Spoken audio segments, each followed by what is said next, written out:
ಶ್ರೀ ದತ್ತ ಭಾಗವತ. ಶಿವಂ ಶಾಂತಂ ಪ್ರಸನ್ನಂ ಓಂಕಾರಂ ಸಚ್ಚಿತ್ಸುಖ ಕೇವಲಂ ಭಕ್ತ ಮುಕ್ತಿಪ್ರದಂ ವಂದೇ ದತ್ತಾತ್ರೇಯಂ ಜಗದ್ಗುರುಂ. ಭಾಗ 3. ಉತ್ತರಖಂಡ. ಪ್ರಥಮ ಸ್ಕಂದ. ಶ್ರೀಪಾದ ಶ್ರೀವಲ್ಲಭ ಲೀಲಾಮೃತ. ಅಧ್ಯಾಯ 18. ಶಂಕರ ಭಟನ ಪ್ರವಾಸ ಪ್ರಸಂಗಗಳು 3. ಧರ್ಮಗುಪ್ತರೊಂದಿಗೆ ಶಂಕರ ಭಟನು ಪೀಠಿಕಾಪುರದತ್ತ ಪಯಣ. ಮಾರ್ಗದಲ್ಲಿ ರಮಣಿ ನರಸಿಂಹರಾಯರು, ಶರಭೇಶ್ವರ ಶಾಸ್ತ್ರಿ, ಸಿದ್ಧ ಮಹರ್ಷಿ, ವೇದಾಂತ ಶರ್ಮ, ಭಿನ್ನಮಸ್ತಾದೇವಿ, ಬೈರಾಗಿ, ನಾಗೇಂದ್ರ ಶಾಸ್ತ್ರಿ, ಭಾಸ್ಕರ ಶಾಸ್ತ್ರಿ ಮುಂತಾದವರ ಭೇಟಿ ಹಾಗೂ ಅವರವರಿಂದ ಶಂಕರ ಭಟನು ಶ್ರೀಪಾದರ ಮತ್ತಷ್ಟು ಲೀಲಾ ಪ್ರಸಂಗಗಳನ್ನು ತಿಳಿದುಕೊಂಡದ್ದು. ಶಂಕರ ಭಟ್ಟ ಹಾಗೂ ಧರ್ಮಗುಪ್ತರು ಶ್ರೀಚರಣರಿಂದ ಹಲವಾರು ಬಗೆಯ ಜ್ಞಾನವನ್ನು ಸಾಧ್ಯಾಂತವಾಗಿ ತಿಳಿದುಕೊಂಡರು. ನಂತರ ಗುರುಚರಣಗಳಿಗೆ ವಂದಿಸಲು ಶ್ರೀಪಾದರು ಅವರನ್ನು ಕುರಿತು, ಮಕ್ಕಳೇ, ನೀವು ಇಲ್ಲಿಂದ ಪೀಠಿಕಾಪುರಕ್ಕೆ ಹೋಗತಕ್ಕದ್ದು. ನನ್ನ ಮಂಗಳಕರವಾದ ಆಶೀರ್ವಾದವು ಸದಾ ನಿಮ್ಮೊಂದಿಗಿರುವುದು ಎನ್ನಲು ಅವರಿಬ್ಬರು ತಕ್ಷಣವೇ ಗುರುವಾಜ್ಞೆಯನ್ನು ಹೊಂದಿದವರಾಗಿ ಕೃಷ್ಣಾ ನದಿಯ ಆ ಕಡೆ ದಡದತ್ತ ಸಾಗಿದರು. ದಡ ಸೇರುವಾಗ ಅಲ್ಲಿ ಬಂಡೆಯೊಂದರ ಮೇಲೆ ಶ್ರೀಪಾದರ ಪಾದಮುದ್ರೆಯನ್ನು ಕಂಡು ಅತ್ಯಂತ ಹರ್ಷಗೊಂಡರು. ನಂತರ ಅವರು ಪಂಚದೇವ್ ಪಹಾಡ್ಗೆ ಹೋಗುವಾಗ ದಾರಿಯಲ್ಲಿ ಒಬ್ಬ ರೈತನ ಹೊಲವಿತ್ತು. ಆ ರೈತನು ಅವರನ್ನು ಕರೆದು ತಿನ್ನಲು ವಿಧ ವಿಧವಾದ ಹಣ್ಣುಗಳನ್ನಿತ್ತು, ಕುಡಿಯಲು ಮಜ್ಜಿಗೆಯನ್ನು ಕೊಟ್ಟನು. ತದನಂತರ ಅವನು ಹೀಗೆ ಹೇಳ ಹತ್ತಿದನು: ಅಯ್ಯ, ನನ್ನ ಹೆಸರು ನರಸಿಂಹರಾಯ. ನಾನು ಚಿಕ್ಕವನಿರುವಾಗಲೇ ನನ್ನ ತಂದೆ ತಾಯಿಯು ಹೋಗಿಬಿಟ್ಟಿದ್ದರು. ಹೀಗಿರಲು ಮುಂದೆ ನಾನು ಸೋದರ ಮಾವನ ಮನೆಯಲ್ಲಿ ಬೆಳೆಯ ಹತ್ತಿದೆ. ನನ್ನ ಸೋದರತ್ತೆಯು ಮಹಾ ಕಿಡಿಗೇಡಿಯಾಗಿದ್ದಳು. ಆದರೆ ಅವಳು ಹೇಳಿದ ಕೆಲಸಗಳನ್ನೆಲ್ಲ ಮಾಡಿಕೊಂಡು ಅವಳ ಆಜ್ಞೆಯಂತೆ ನಡೆಯುತ್ತಿದ್ದೆ. ಅವರಿಗೆ ಒಬ್ಬ ಮಗಳಿದ್ದು, ಆಕೆಯು ಬಲು ಸುಂದರಿಯಾಗಿದ್ದಳು. ಆಕೆಯ ಹೆಸರು ರಮಣಿ ಎಂದಿದ್ದು, ಅವಳು ನನ್ನನ್ನು ಬಹಳವಾಗಿ ಪ್ರೀತಿಸುತ್ತಿದ್ದಳು. ಆದರೆ ಅತ್ತೆಯು ನನಗೆ ಯಾವ ಆಸ್ತಿ ಪಾಸ್ತಿ ಇಲ್ಲದ ಬಡವ ಅಂತ ಆಗಾಗ ಹಂಗಿಸುತ್ತಿದ್ದಳು. ಅತ್ತ ರಮಣಿಯು ದಿನಾಲು ಶ್ರೀಕೃಷ್ಣನನ್ನು ಕುರಿತು ನಾನೇ ಅವಳ ಗಂಡನಾಗಬೇಕೆಂದು ಪ್ರಾರ್ಥಿಸುತ್ತಿದ್ದಳು. ಮುಂದೊಂದು ದಿನ ಈ ಊರಿಗೆ ಕಪಟ ಸಾಧು ಒಬ್ಬ ಬಂದ.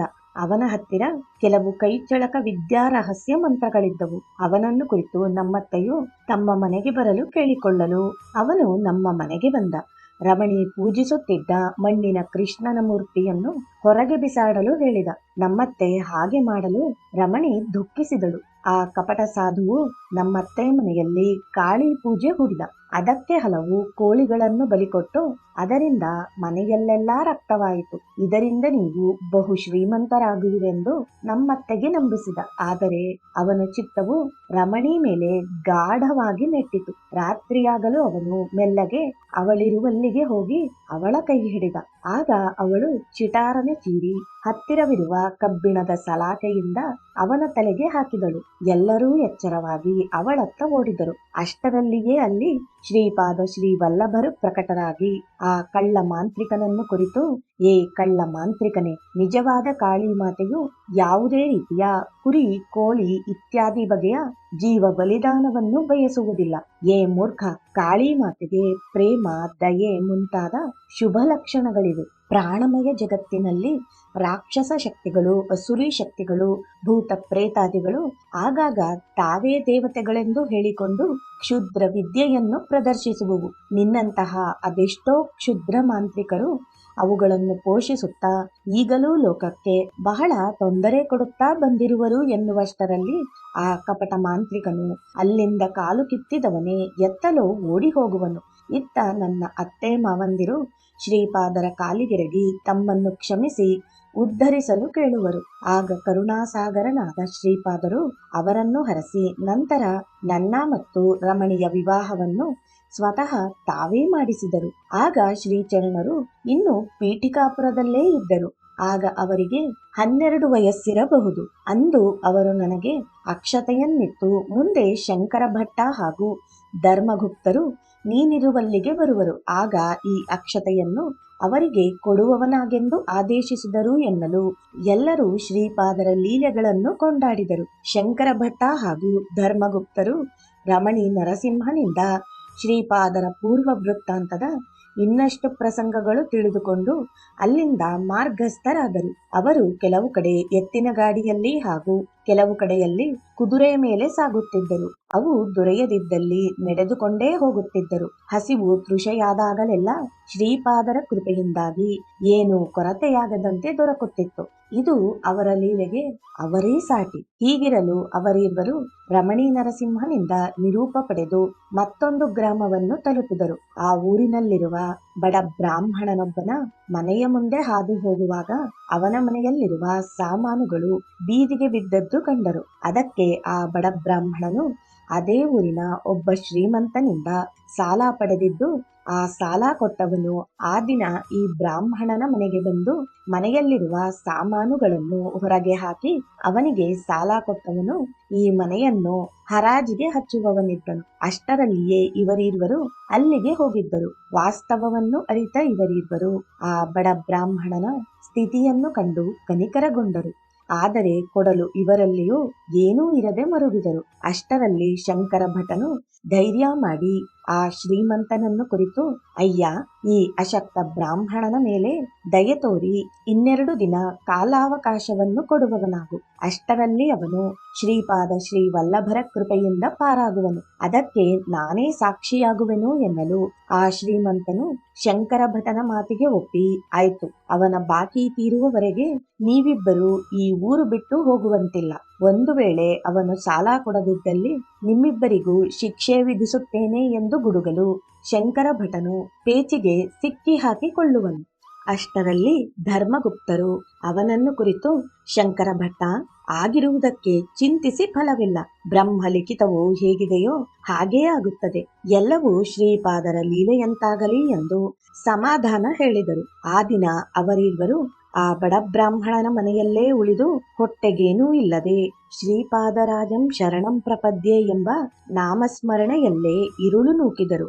ಮಾರನೇ ದಿನವೇ ಊರಿನ ಜನಗಳಿಗೆ ಇವರ ಬಗ್ಗೆ ವೃಥಾ ಚಿಂತೆಯಾಯಿತು. ಹಲವರು ಇವನು ಸಾಲ ತೀರಿಸುವನೆನ್ನುವರು, ಕೆಲವರು ಸಾಧ್ಯವೇ ಇಲ್ಲ ಎನ್ನುವರು. ಅಷ್ಟರಲ್ಲಿ ಆ ಊರಿನಲ್ಲಿ ಒಂದು ಚಮತ್ಕಾರ ನಡೆಯಿತು. ಅದೆಂತೆಂದರೆ, ಆ ಊರಿನಲ್ಲಿ ಶರಬೇಶ್ವರ ಶಾಸ್ತ್ರಿ ಎಂಬ ಮಹಾಪಂಡಿತನಿದ್ದ. ಅವನಿಗೆ ಒಬ್ಬ ತಂಗಿ ಇದ್ದಳು. ಆ ದಿನ ರಾತ್ರಿ ಅವಳಿಗೊಂದು ಕನಸು ಬೀಳಲು, ಕನಸಿನಲ್ಲಿ ತನ್ನ ಗಂಡನನ್ನು ದರೋಡೆಕೋರರು ಕೊಂದದ್ದನ್ನು ಕಂಡು ಬಹು ದುಃಖಿತಳಾದಳು. ಬೆಳಿಗ್ಗೆ ತನ್ನ ಅಣ್ಣನಿಗೆ ವಿಷಯ ತಿಳಿಸಲು ಅವನಿಗೆ ಏನೂ ತೋಚದಾಗಿ ಅವರಿಬ್ಬರು ಶಂಕರ ಭಟ್ಟ ಧರ್ಮಗುಪ್ತರಿರುವಲ್ಲಿಗೆ ಬರುವರು. ಆಗ ಶರಬೇಶ್ವರನ ತಂಗಿಯು ಶಂಕರ ಭಟ್ಟನನ್ನು ಕುರಿತು ತನ್ನ ಮಾಂಗಲ್ಯವನ್ನು ಕಾಪಾಡಲು ಕೇಳಿಕೊಳ್ಳುವಳು. ಆಗ ಶಂಕರ ಭಟನು ಶ್ರೀಪಾದರನ್ನು ಮನದಲ್ಲೇ ನೆನೆಯುತ್ತಾ ಪಂಚದೇವ್ ಪಹಾಡದಲ್ಲಿ ಕೊಟ್ಟ ಅಕ್ಷತೆಯನ್ನು ಅವಳ ಕೈಗಿತ್ತು, ಇವನ್ನು ನಿನ್ನ ಮನೆಯಲ್ಲಿಟ್ಟು ಪೂಜಿಸು. ಅಲ್ಲದೆ ಸ್ವಲ್ಪ ಕಾಲದಲ್ಲೇ ನಿನ್ನ ಗಂಡನು ನಿನ್ನಲ್ಲಿಗೆ ಬರುವನೆಂದು ಹೇಳಲು, ಆಕೆಯು ಶಂಕರ ಭಟ್ಟನಿಗೆ ನಮಿಸಿ, ಅಯ್ಯ, ನನ್ನ ಗಂಡ ಸುರಕ್ಷಿತವಾಗಿ ಬಂದರೆ ನಾನು ಈ ಬಡ ಬ್ರಾಹ್ಮಣನ ಸಾಲ ತೀರಿಸುವೆನು. ಅಲ್ಲದೆ ನಾನು ನಿನ್ನನ್ನೇ ಗುರುವಾಗಿ ಸ್ವೀಕರಿಸುವೆನೆಂದು ತನ್ನ ಮನೆಗೆ ಮರಳಿದಳು. ನಂತರ ಕೇವಲ 4 ದಿನದಲ್ಲಿ ಅವಳ ಗಂಡನು ಆಕೆಯ ಮನೆಗೆ ಬರಲು ಅವಳ ಆನಂದಕ್ಕೆ ಪಾರವೇ ಇರಲಿಲ್ಲ. ಆಕೆಯ ಗಂಡನನ್ನು ದರೋಡೆಕೋರರು ಸಾಯಿಸಲು ಹೋದಾಗ ಮುಸ್ಲಿಂ ಪೈಲ್ವಾನನೊಬ್ಬ ಕಾಪಾಡಿದನಂತೆ. ಇದೆಲ್ಲ ಶ್ರೀಪಾದರ ಲೀಲೆಯೆಂದು ಬಗೆದು ಎಲ್ಲರೂ ಶ್ರೀಪಾದರನ್ನು ಕೊಂಡಾಡಿದರು. ನಂತರ ಶರಬೇಶ್ವರ ಶಾಸ್ತ್ರಿ ಹಾಗೂ ಅವನ ತಂಗಿಯು ಬಂದು ಆ ಬಡ ಬ್ರಾಹ್ಮಣನ ಸಾಲವನ್ನು ತೀರಿಸಿ ಶಂಕರ ಭಟ್ಟ ಧರ್ಮಗುಪ್ತರನ್ನು ತಮ್ಮ ಮನೆಗೆ ಕರೆದುಕೊಂಡು ಹೋಗಿ ಅವರಿಗೆ ಒಳ್ಳೆಯ ಆತಿಥ್ಯದಿಂದ ಸತ್ಕರಿಸಿ ಆ ದಿನ ಅವರಿಬ್ಬರನ್ನು ತಮ್ಮ ಮನೆಯಲ್ಲಿಯೇ ಇರಿಸಿಕೊಂಡು ಮಾರನೇ ದಿನ ಬೀಳ್ಕೊಟ್ಟರು. ಶಂಕರ ಭಟನು ಅಲ್ಲಿಂದ ಹೊರಡುವಾಗ ಸದಾ ಶ್ರೀಪಾದ ಶ್ರೀವಲ್ಲಭರ ನಾಮಸ್ಮರಣೆಯಲ್ಲಿ ಕಾಲ ಕಳೆಯಿರೆಂದು ಹೇಳಿ ಅಲ್ಲಿಂದ ಮಾರ್ಗಸ್ಥರಾಗುವರು. ಇವರಿಬ್ಬರು ಸ್ವಲ್ಪ ದೂರ ಹೋಗುವಷ್ಟರಲ್ಲಿ ಅವರಿಗೆ ಆಶ್ರಮವೊಂದು ಕಾಣಿಸುವುದು. ಆ ಆಶ್ರಮದಲ್ಲಿ ಕೌಪೀನಧಾರಿಯಾಗಿದ್ದ ಸಿದ್ಧ ಮಹರ್ಷಿಯೊಬ್ಬನು ವಾಸಿಸುತ್ತಿದ್ದನು. ಅವನು ಸಂಪೂರ್ಣ ವಿರಾಗಿಯಾಗಿದ್ದನು. ಆ ಆಶ್ರಮ ತಲುಪುತ್ತಿದ್ದಂತೆ ಆಶ್ರಮದ ದ್ವಾರದಲ್ಲಿ ನಿಂತಿದ್ದ 2 ಶಿಷ್ಯರು ಇವರನ್ನು ಕುರಿತು, ಶಂಕರ ಭಟ್ಟ, ಧರ್ಮಗುಪ್ತ ನೀವೇನಾ ಎಂದು ಕೇಳುವರು. ಇವರುಗಳು ಹೌದೆನ್ನಲು ಇವರನ್ನು ಕರೆದುಕೊಂಡು ಆಶ್ರಮದೊಳಕ್ಕೆ ಹೋಗಲು ಒಳಗೆ ತಾರಾದೇವಿಯ ವಿಗ್ರಹವಿತ್ತು. ಆ ಸಿದ್ಧನು ತಾರಾದೇವಿಯ ಉಪಾಸಕನೆಂದು ತಿಳಿಯಿತು. ಆಗ ಮಧ್ಯಾಹ್ನದ ಸಮಯವಾಗಿದ್ದರಿಂದ ತಾರಾದೇವಿ ಪೂಜೆಯ ನಂತರ ಇವರಿಬ್ಬರಿಗೂ ಮೃಷ್ಟಾನ್ನ ಭೋಜನವಾಯಿತು. ನಂತರ ಆ ಸಿದ್ಧ ಮಹರ್ಷಿಯು ಇವರನ್ನು ಕುರಿತು, ಮಕ್ಕಳ, ನೀವು ಬರುವ ವಿಷಯವನ್ನು ಶ್ರೀಪಾದ ಶ್ರೀವಲ್ಲಭರು ನನಗೆ ಮೊದಲೇ ತಿಳಿಸಿದರು. ಶ್ರೀಚರಣರ ಆದೇಶಾನುಸಾರವೇ ನಿಮಗೆ ಆತಿಥ್ಯವನ್ನೀಯಲಾಗಿದೆ. ನಾನು ತಾರಾದೇವಿಯ ಉಪಾಸಕ, ಯಾವಾಗಲೂ ಮೋಕ್ಷವನ್ನು ಪ್ರಸಾದಿಸುವವಳಾಗಿದ್ದರಿಂದ ಈಕೆಯನ್ನು ತಾರಾ ಎಂದು ಕರೆಯುವರು. ಅಲ್ಲದೆ ಅನಾಯಾಸವಾಗಿ ವಾಕ್ಶಕ್ತಿಯನ್ನು ಪ್ರಸಾದಿಸುವುದರಿಂದ, ಭಯಂಕರವಾದ ವಿಪತ್ತಿನಿಂದ ತನ್ನ ಭಕ್ತರನ್ನು ರಕ್ಷಿಸುವುದರಿಂದ ಈಕೆಯನ್ನು ನೀಲಾ ಸರಸ್ವತಿ ಎನ್ನುವರು. ಈ ದೇವಿ ಉಪಾಸನೆಯಿಂದ ಸಾಮಾನ್ಯರೂ ಕೂಡ ಬೃಹಸ್ಪತಿಗೆ ಸಮಾನವಾದ ವಿದ್ವಾಂಸನಾಗುವನು. ಭರತ ವರ್ಷದಲ್ಲಿ ಮೊಟ್ಟ ಮೊದಲ ಬಾರಿಗೆ ತಾರೋಪಾಸನೆ ಮಾಡುವವರೆಂದರೆ ವಸಿಷ್ಠ ಮಹರ್ಷಿ. ಈಕೆಯನ್ನು ವಶಿಷ್ಠಾರಾಧಿತ ತಾರಾದೇವಿ ಎಂದು ಕೂಡ ಕರೆಯುವರು. ನಾನು ತಾರಾ ಉಪಾಸನೆ ಮಾಡಿದರೂ ನನಗೆ ಎಂದೂ ತಾರಾದೇವಿಯ ದರ್ಶನವಾಗಿಲ್ಲ. ನಾನು ಮಿಥಿಲ ದೇಶದಲ್ಲಿ ಮಹರ್ಷಿ ಎಂಬ ಗ್ರಾಮದಲ್ಲಿ ಉಗ್ರತಾರಾ ಸಿದ್ಧಪೀಠವನ್ನು ದರ್ಶಿಸಿದೆ. ತಾರಾ, ಏಕಾಜಟ, ನೀಲ ಸರಸ್ವತಿ ಎಂದು ತ್ರಿಮೂರ್ತಿಗಳು ಏಕಸ್ಥಾನದಲ್ಲಿರುವರು. ಮಧ್ಯಸ್ಥಾನದಲ್ಲಿ ದೊಡ್ಡ ವಿಗ್ರಹದ ಎರಡೂ ಕಡೆ ಚಿಕ್ಕ ವಿಗ್ರಹಗಳಿವೆ. ಅಲ್ಲಿ ಉಪಾಸನೆ ಮಾಡಿ ವಸಿಷ್ಠ ಮಹರ್ಷಿ ತಾರೋಪಾಸನೆ ಸಿದ್ಧಿಯನ್ನು ಹೊಂದಿದನೆಂದು ಹಿರಿಯರೆಲ್ಲ ಹೇಳಿದರು. ನಾನು ಉಗ್ರತಾರಾ ಮಾತೆಯನ್ನು ದರ್ಶಿಸಿ ಹೊರಕ್ಕೆ ಬರುತ್ತಿರುವಾಗ ಅಂದವಾದ ಬಾಲಿಕೆಯೊಬ್ಬಳನ್ನು ಮೂಟೆ ಕಟ್ಟಿ ಒಂದು ಕಡೆ ಹಾಕಿದಂತೆ ಇರುವ ಮುದ್ದಾದ ಆ ಬಾಲಿಕೆಯನ್ನು ಕಂಡೆ. ಅವಳು ನಡೆದಾಡುತ್ತಿದ್ದರೆ ಅಂದದ ಬೊಂಬೆ ನಡೆದಾಡುತ್ತಿರುವಂತೆ ನನ್ನ ಮನಸ್ಸಿನಲ್ಲಿ ಅವ್ಯಕ್ತ ಭಕ್ತಿ ಪರವಶತೆ ತುಂಬಿರುತ್ತಿತ್ತು. ಆ ಬಾಲಿಕೆ, ಮಗು, ನೀನೆಲ್ಲೋ ತಿರುಗುತ್ತಿದ್ದೀಯಾ? ಪ್ರಾಯಶಃ ನನಗಾಗಿಯೇ ನೀನು ಲೋಕವನ್ನು ಸುತ್ತು ಹಾಕುತ್ತಿರುವಂತಿದೆ. ಇದು ನಿಜವೇ ಎಂದು ನನ್ನನ್ನು ಪ್ರಶ್ನಿಸಿದಳು. ನಾನು ಬೆಚ್ಚಿದೆ. ಇವಳೇನಾ ಉಗ್ರ ತಾರಾದೇವಿ ಅಥವಾ ಯಾವುದೋ ಹುಚ್ಚು ಹುಡುಗಿ ಹೀಗೆ ಕೇಳುತ್ತಿರಬಹುದೇ? ತಾರಾ ಭಗವತಿ ಶಿವರೂಪ. ಶಿವನ ಮೇಲೆ ಪ್ರತ್ಯಾಲಿಕಾ ಮುದ್ರೆಯಲ್ಲಿ ಆಸೀನಳಾಗಿದ್ದಾಳೆ. ನೀಲವರ್ಣದವಳು, ತ್ರಿನೇತ್ರವುಳ್ಳವಳು, ಕೈಯಲ್ಲಿ ಕೊಡಲಿ, ಕಪಾಲ, ಕಮಲ, ಖಡ್ಗವನ್ನು ಹಿಡಿದಿರುವಳು, ವ್ಯಾಘ್ರ ಚರ್ಮ, ರುಂಡ ಮಾಲೆಯನ್ನು ಧರಿಸಿರುವಳು.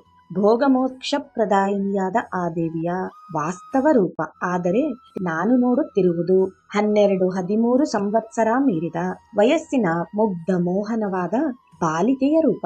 ನಾನು ಬೆರಗಾಗಿ ಹೋಗಿದ್ದೆ. ಅಷ್ಟರಲ್ಲಿ ಆ ಬಾಲಿಕೆ ತನ್ನ ವರ್ಚಸ್ಸನ್ನು ಹೆಚ್ಚಿಸಿಕೊಂಡಳು. ಅವಳ ಶರೀರದ ಸರ್ವ ಕಣಗಳು ತೇಜಸ್ಸು ಭರಿತವಾಗಿತ್ತು. ಶರೀರ ಬಾಲಕನ ರೂಪ ಹೊಂದಿದ್ದು ಬಾಲಸೂರ್ಯನ ಬಂಗಾರದಲ್ಲೂ ಹೊರಹೊಮ್ಮುತ್ತಿತ್ತು. ಕಣ್ಣುಗಳು ಯೋಗಿ ನೇತ್ರಗಳಂತೆ ಪ್ರಶಾಂತವಾಗಿ ಕರುಣೆ, ವಾತ್ಸಲ್ಯದಂತಹ ದಿವ್ಯ ಗುಣಗಳನ್ನು ಹೊಂದಿತ್ತು. ಆ ಬಾಲಕನ 2 ಕಾಲುಗಳಿಗೂ ಗೆಜ್ಜೆಗಳಿದ್ದವು. ಅಯ್ಯ, ನನ್ನ ಕಾಲಿನ ಗೆಜ್ಜೆಗಳನ್ನು ನಿನ್ನ ಬಳಿ ಇಟ್ಟುಕೋ. ಅದಕ್ಕೆ ಜೀವಶಕ್ತಿ ಇದೆ.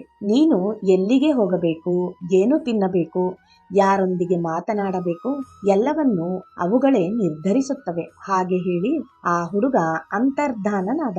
ನಾನು ಕಾಳಿಘಟ್ಟಕ್ಕೆ ಹೋದೆ. ಕಾಳಿ ಮಾತೆಯನ್ನು ದರ್ಶಿಸಿ ದಕ್ಷಿಣಕ್ಕೆ ಹೋದೆ. ಪೂರಿ ಮಹಾಕ್ಷೇತ್ರದ ದರ್ಶನ ಮಾಡಿದೆ. ಅಲ್ಲಿಂದ ಸಿಂಹಾಚಲಕ್ಕೆ ಹೋದೆ. ಅದೃಷ್ಟವಶಾತ್ ಪಾದಗಯಾ ಕ್ಷೇತ್ರವಾದ ಪೀಠಿಕಾಪುರಕ್ಕೆ ಬಂದೆ. ಶ್ರೀ ಕುಕುಟೇಶ್ವರನನ್ನು ದರ್ಶಿಸಿದೆ. ಹಾಗೆಯೇ ಸ್ವಯಂಭೂದತ್ತನ ದರ್ಶನವನ್ನೂ ಪಡೆದೆ. ಸ್ವಯಂಭೂದತ್ತನ ವಿಗ್ರಹವಿರುವ ಜಾಗದಲ್ಲಿ ಹುತ್ತವಿತ್ತು. ಅದರಲ್ಲೊಂದು ದೈವಿಕ ಸರ್ಪವಿತ್ತು. ನಾನು ದತ್ತನ ದರ್ಶನ ಪಡೆದ ಮೇಲೆ ಸರ್ಪ ದರ್ಶನವಿತ್ತಿತು. ಅದರ ದರ್ಶನವಾಗುತ್ತಿದ್ದಂತೆ ನನ್ನಲ್ಲಿ ಕುಂಡಲಿನಿ ಶಕ್ತಿ ಜಾಗೃತವಾಯಿತು. ನನ್ನ ಶರೀರ ನನ್ನ ಸ್ವಾಧೀನದಲ್ಲೇ ಇಲ್ಲ. ನಾನು ಶತಪಥ ತಿರುಗುತ್ತಾ ಹುಚ್ಚನಂತೆ ತಾರಾಮಾತೆಯ ನಾಮೋಚ್ಚಾರಣೆ ಮಾಡುತ್ತಾ ಜೋರಾಗಿ ಅರಚುತ್ತಿದ್ದೆ.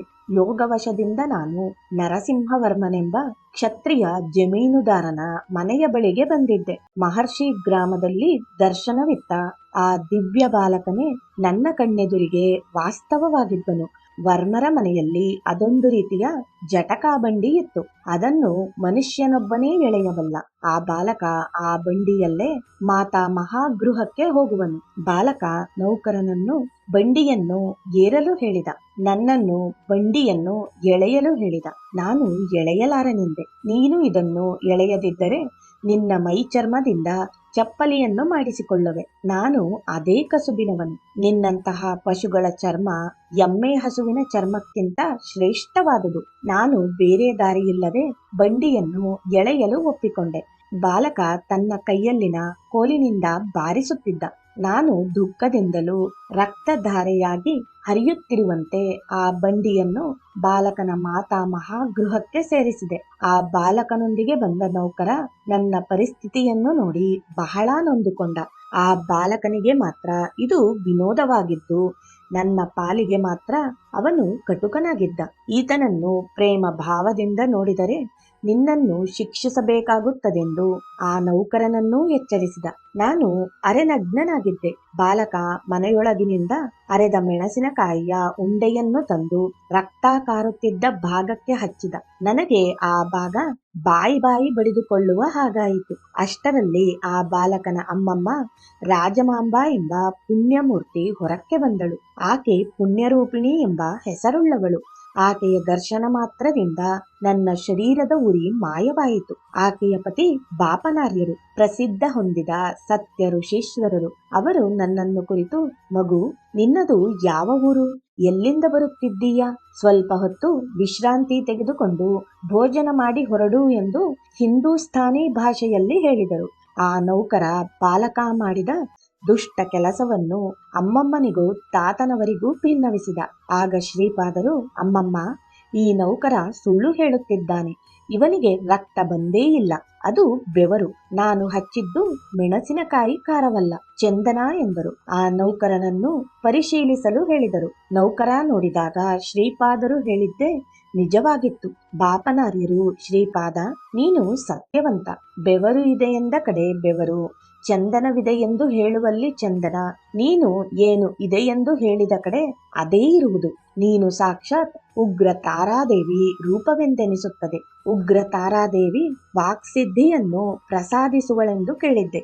ಸಾಕ್ಷಾತ್ ಉಗ್ರ ತಾರೆಯಾದ ನೀನು ನಿನ್ನ ಸಂಕಲ್ಪ ಪ್ರಕಾರ ಇರುವ ಯಾವುದೇ ವಸ್ತುಗಳ ಸ್ವಭಾವ ಧರ್ಮವನ್ನು ಸಂಕಲ್ಪ ಮಾತ್ರದಿಂದಲೇ ಬದಲಾಯಿಸಬಲ್ಲೆ. ನಿನ್ನ ಲೀಲಾ ವಿನೋದವನ್ನು ನಿಲ್ಲಿಸಿ ಅವನನ್ನು ಕರುಣಿಸು ಎಂದರು. ಆಗ ಶ್ರೀಪಾದರು, ತಾತ, ನೀವು ಸುಲಭವಾಗಿ ಹೇಳಿಬಿಟ್ಟಿರಿ. ನನಗೆ ಸಂಕಲ್ಪವಾಗುವುದು, ಇದು ಫಲ ಕೊಡುವುದು, ತಕ್ಷಣವೇ ಆಗುವುದೆಂದು ಹೇಳಿದಿರಿ.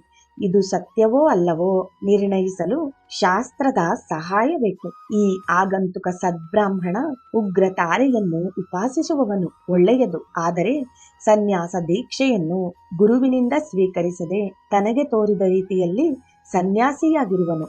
ಇವನ ತಂದೆ ಅನೇಕ ಕಷ್ಟಗಳನ್ನು ಅನುಭವಿಸಿ ಬೆಳೆಸಿದರು. ಇವನ ತಾಯಿ ಇವನು ಗರ್ಭದಲ್ಲಿರುವಾಗಲೇ ಎಷ್ಟೋ ಕಷ್ಟ ಅನುಭವಿಸಿದ್ದಾಳೆ. ಆ ತಾಯಿ ತನ್ನ ರಕ್ತವನ್ನು ಬಸಿದಿದ್ದಾಳೆ.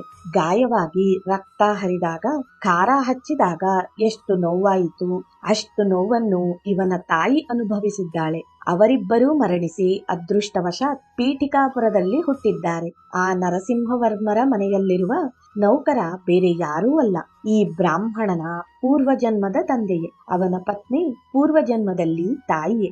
ಸತ್ತು ಹೋದ ಹಿರಿಯರ ಹೆಸರಿನಲ್ಲಿ ಪಂಚಪ್ರದಾನ ಸರಿಯಾಗಿ ಮಾಡದಿರುವುದರಿಂದ ಅನರ್ಥ ಹೇತುವಾಗುವುದು. ಈತ ಸನ್ಯಾಸಿಯಾಗಿರುವುದರಿಂದ ತಂದೆ ತಾಯಿಗೆ ಪಿಂಡ ಪ್ರದಾನ ಮಾಡಿಲ್ಲ. ಇವನ ಪಾಪಕರ್ಮ ಪುಣ್ಯಕರ್ಮ ಪಾದಗಯಾ ಕ್ಷೇತ್ರವಾದ ಪೀಠಿಕಾಪುರಕ್ಕೆ ಎಳೆದುಕೊಂಡು ಬಂದಿದೆ. ಸ್ವಲ್ಪ ನೋವು ಅನುಭವಿಸುವುದರ ಮೂಲಕ ಇವನ ಪಾಪ ಪರಿಹಾರ ಮಾಡಿದೆ. ಮಾತೃ ಗರ್ಭದಲ್ಲಿ 9 ತಿಂಗಳಿದ್ದು ನಂತರ ಶಿಶುವಾಗಿರುವುದು.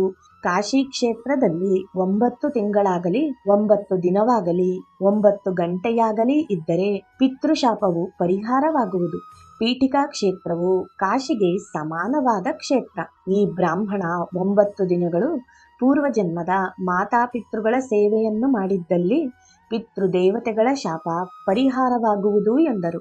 ನಾನು ಹಾಗೇ ನಡೆದುಕೊಂಡೆ. ಅವರ ಅನುಗ್ರಹ ಆಶೀರ್ವಾದ ಪಡೆದೆ. ಅವರು ಒಂದು ಅನುಗ್ರಹಿಸಿದ ಕಾಲಿನ ಗೆಜ್ಜೆಯನ್ನು ನನ್ನ ಪೂಜಾ ಗೃಹದಲ್ಲಿ ಭದ್ರವಾಗಿಸಿದ್ದೇನೆ. ನಾನು ಉಗ್ರತಾರಾ ಸಿದ್ಧಿಯನ್ನು ಹೊಂದಿದೆ. ನನ್ನಲ್ಲಿನ ತಂತ್ರಶಕ್ತಿಯಿಂದ ಜನರಿಗೆ ಹಳೆಯ ಕಾಯಿಲೆಗಳನ್ನು ಗುಣಪಡಿಸತೊಡಗಿದೆ. ನೀವು ಇಲ್ಲಿಗೆ ಬರುವುದಕ್ಕೆ ಮುನ್ನ ಶ್ರೀಪಾದರು ನನ್ನ ಮನೋನೇತ್ರಗಳಲ್ಲಿ ಕಾಣಿಸಿಕೊಂಡು, ಶಂಕರ ಭಟ್ಟ, ಧರ್ಮಗುಪ್ತರೆಂಬುವವರು ಈ ಮಾರ್ಗವಾಗಿ ಬರುವರು, ಅವರಿಗೆ ಪುಷ್ಕಳವಾಗಿ ಊಟ ಹಾಕಿ ಆ ದಿನ ನಿಮ್ಮ ಆಶ್ರಮದಲ್ಲಿ ಇರಲು ಏರ್ಪಾಡು ಮಾಡುವುದು.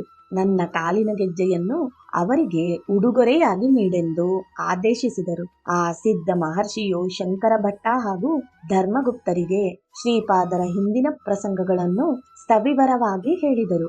ಈರ್ವರು ಆ ದಿನ ಅಲ್ಲೇ ವಿಶ್ರಮಿಸಿ ಮಾರನೇ ದಿನ ಶಂಕರ ಭಟ್ಟ, ಧರ್ಮಗುಪ್ತರಿರ್ವರು ಸಿದ್ಧ ಮಹರ್ಷಿಯು ಉಡುಗೊರೆಯಾಗಿ ಕೊಟ್ಟ ಶ್ರೀಪಾದರ ಗೆಜ್ಜೆಗಳನ್ನು ಪ್ರಸಾದವಾಗಿ ಸ್ವೀಕರಿಸಿ ಅಲ್ಲಿಂದ ಮುಂದೆ ಸಾಗಲು ಮಾರ್ಗದಲ್ಲಿ ಮತ್ತೊಂದು ಆಶ್ರಮ ಕಾಣಿಸಿತು. ಆ ಆಶ್ರಮದಿಂದ 60 ಸಂವತ್ಸರದ ಮಹರ್ಷಿ ಹಾಗೂ 30 ವರ್ಷದ ಯೋಗಿನಿ ಮಾತೆಯು ಹೊರಬಂದು ನಮ್ಮನ್ನು ಆದರದಿಂದ ಆಶ್ರಮಕ್ಕೆ ಕರೆದು ಸತ್ಕರಿಸಿದರು. ನಂತರ ಆ ಮಹರ್ಷಿಯು ಇವರೀರ್ವರನ್ನು ಕುರಿತು ಹಿಂದಿನ ಕಥೆಯನ್ನು ಹೀಗೆ ಹೇಳತೊಡಗಿದರು. ಅದು ಎಂತೆಂದರೆ, ಅಯ್ಯ, ನನ್ನ ಹೆಸರು ವೇದಾಂತ ಶರ್ಮ. ನನ್ನದು ಪೀಠಿಕಾಪುರವಾಗಿತ್ತು. ನಾನು ಜನ್ಮತಃ ಬ್ರಾಹ್ಮಣ.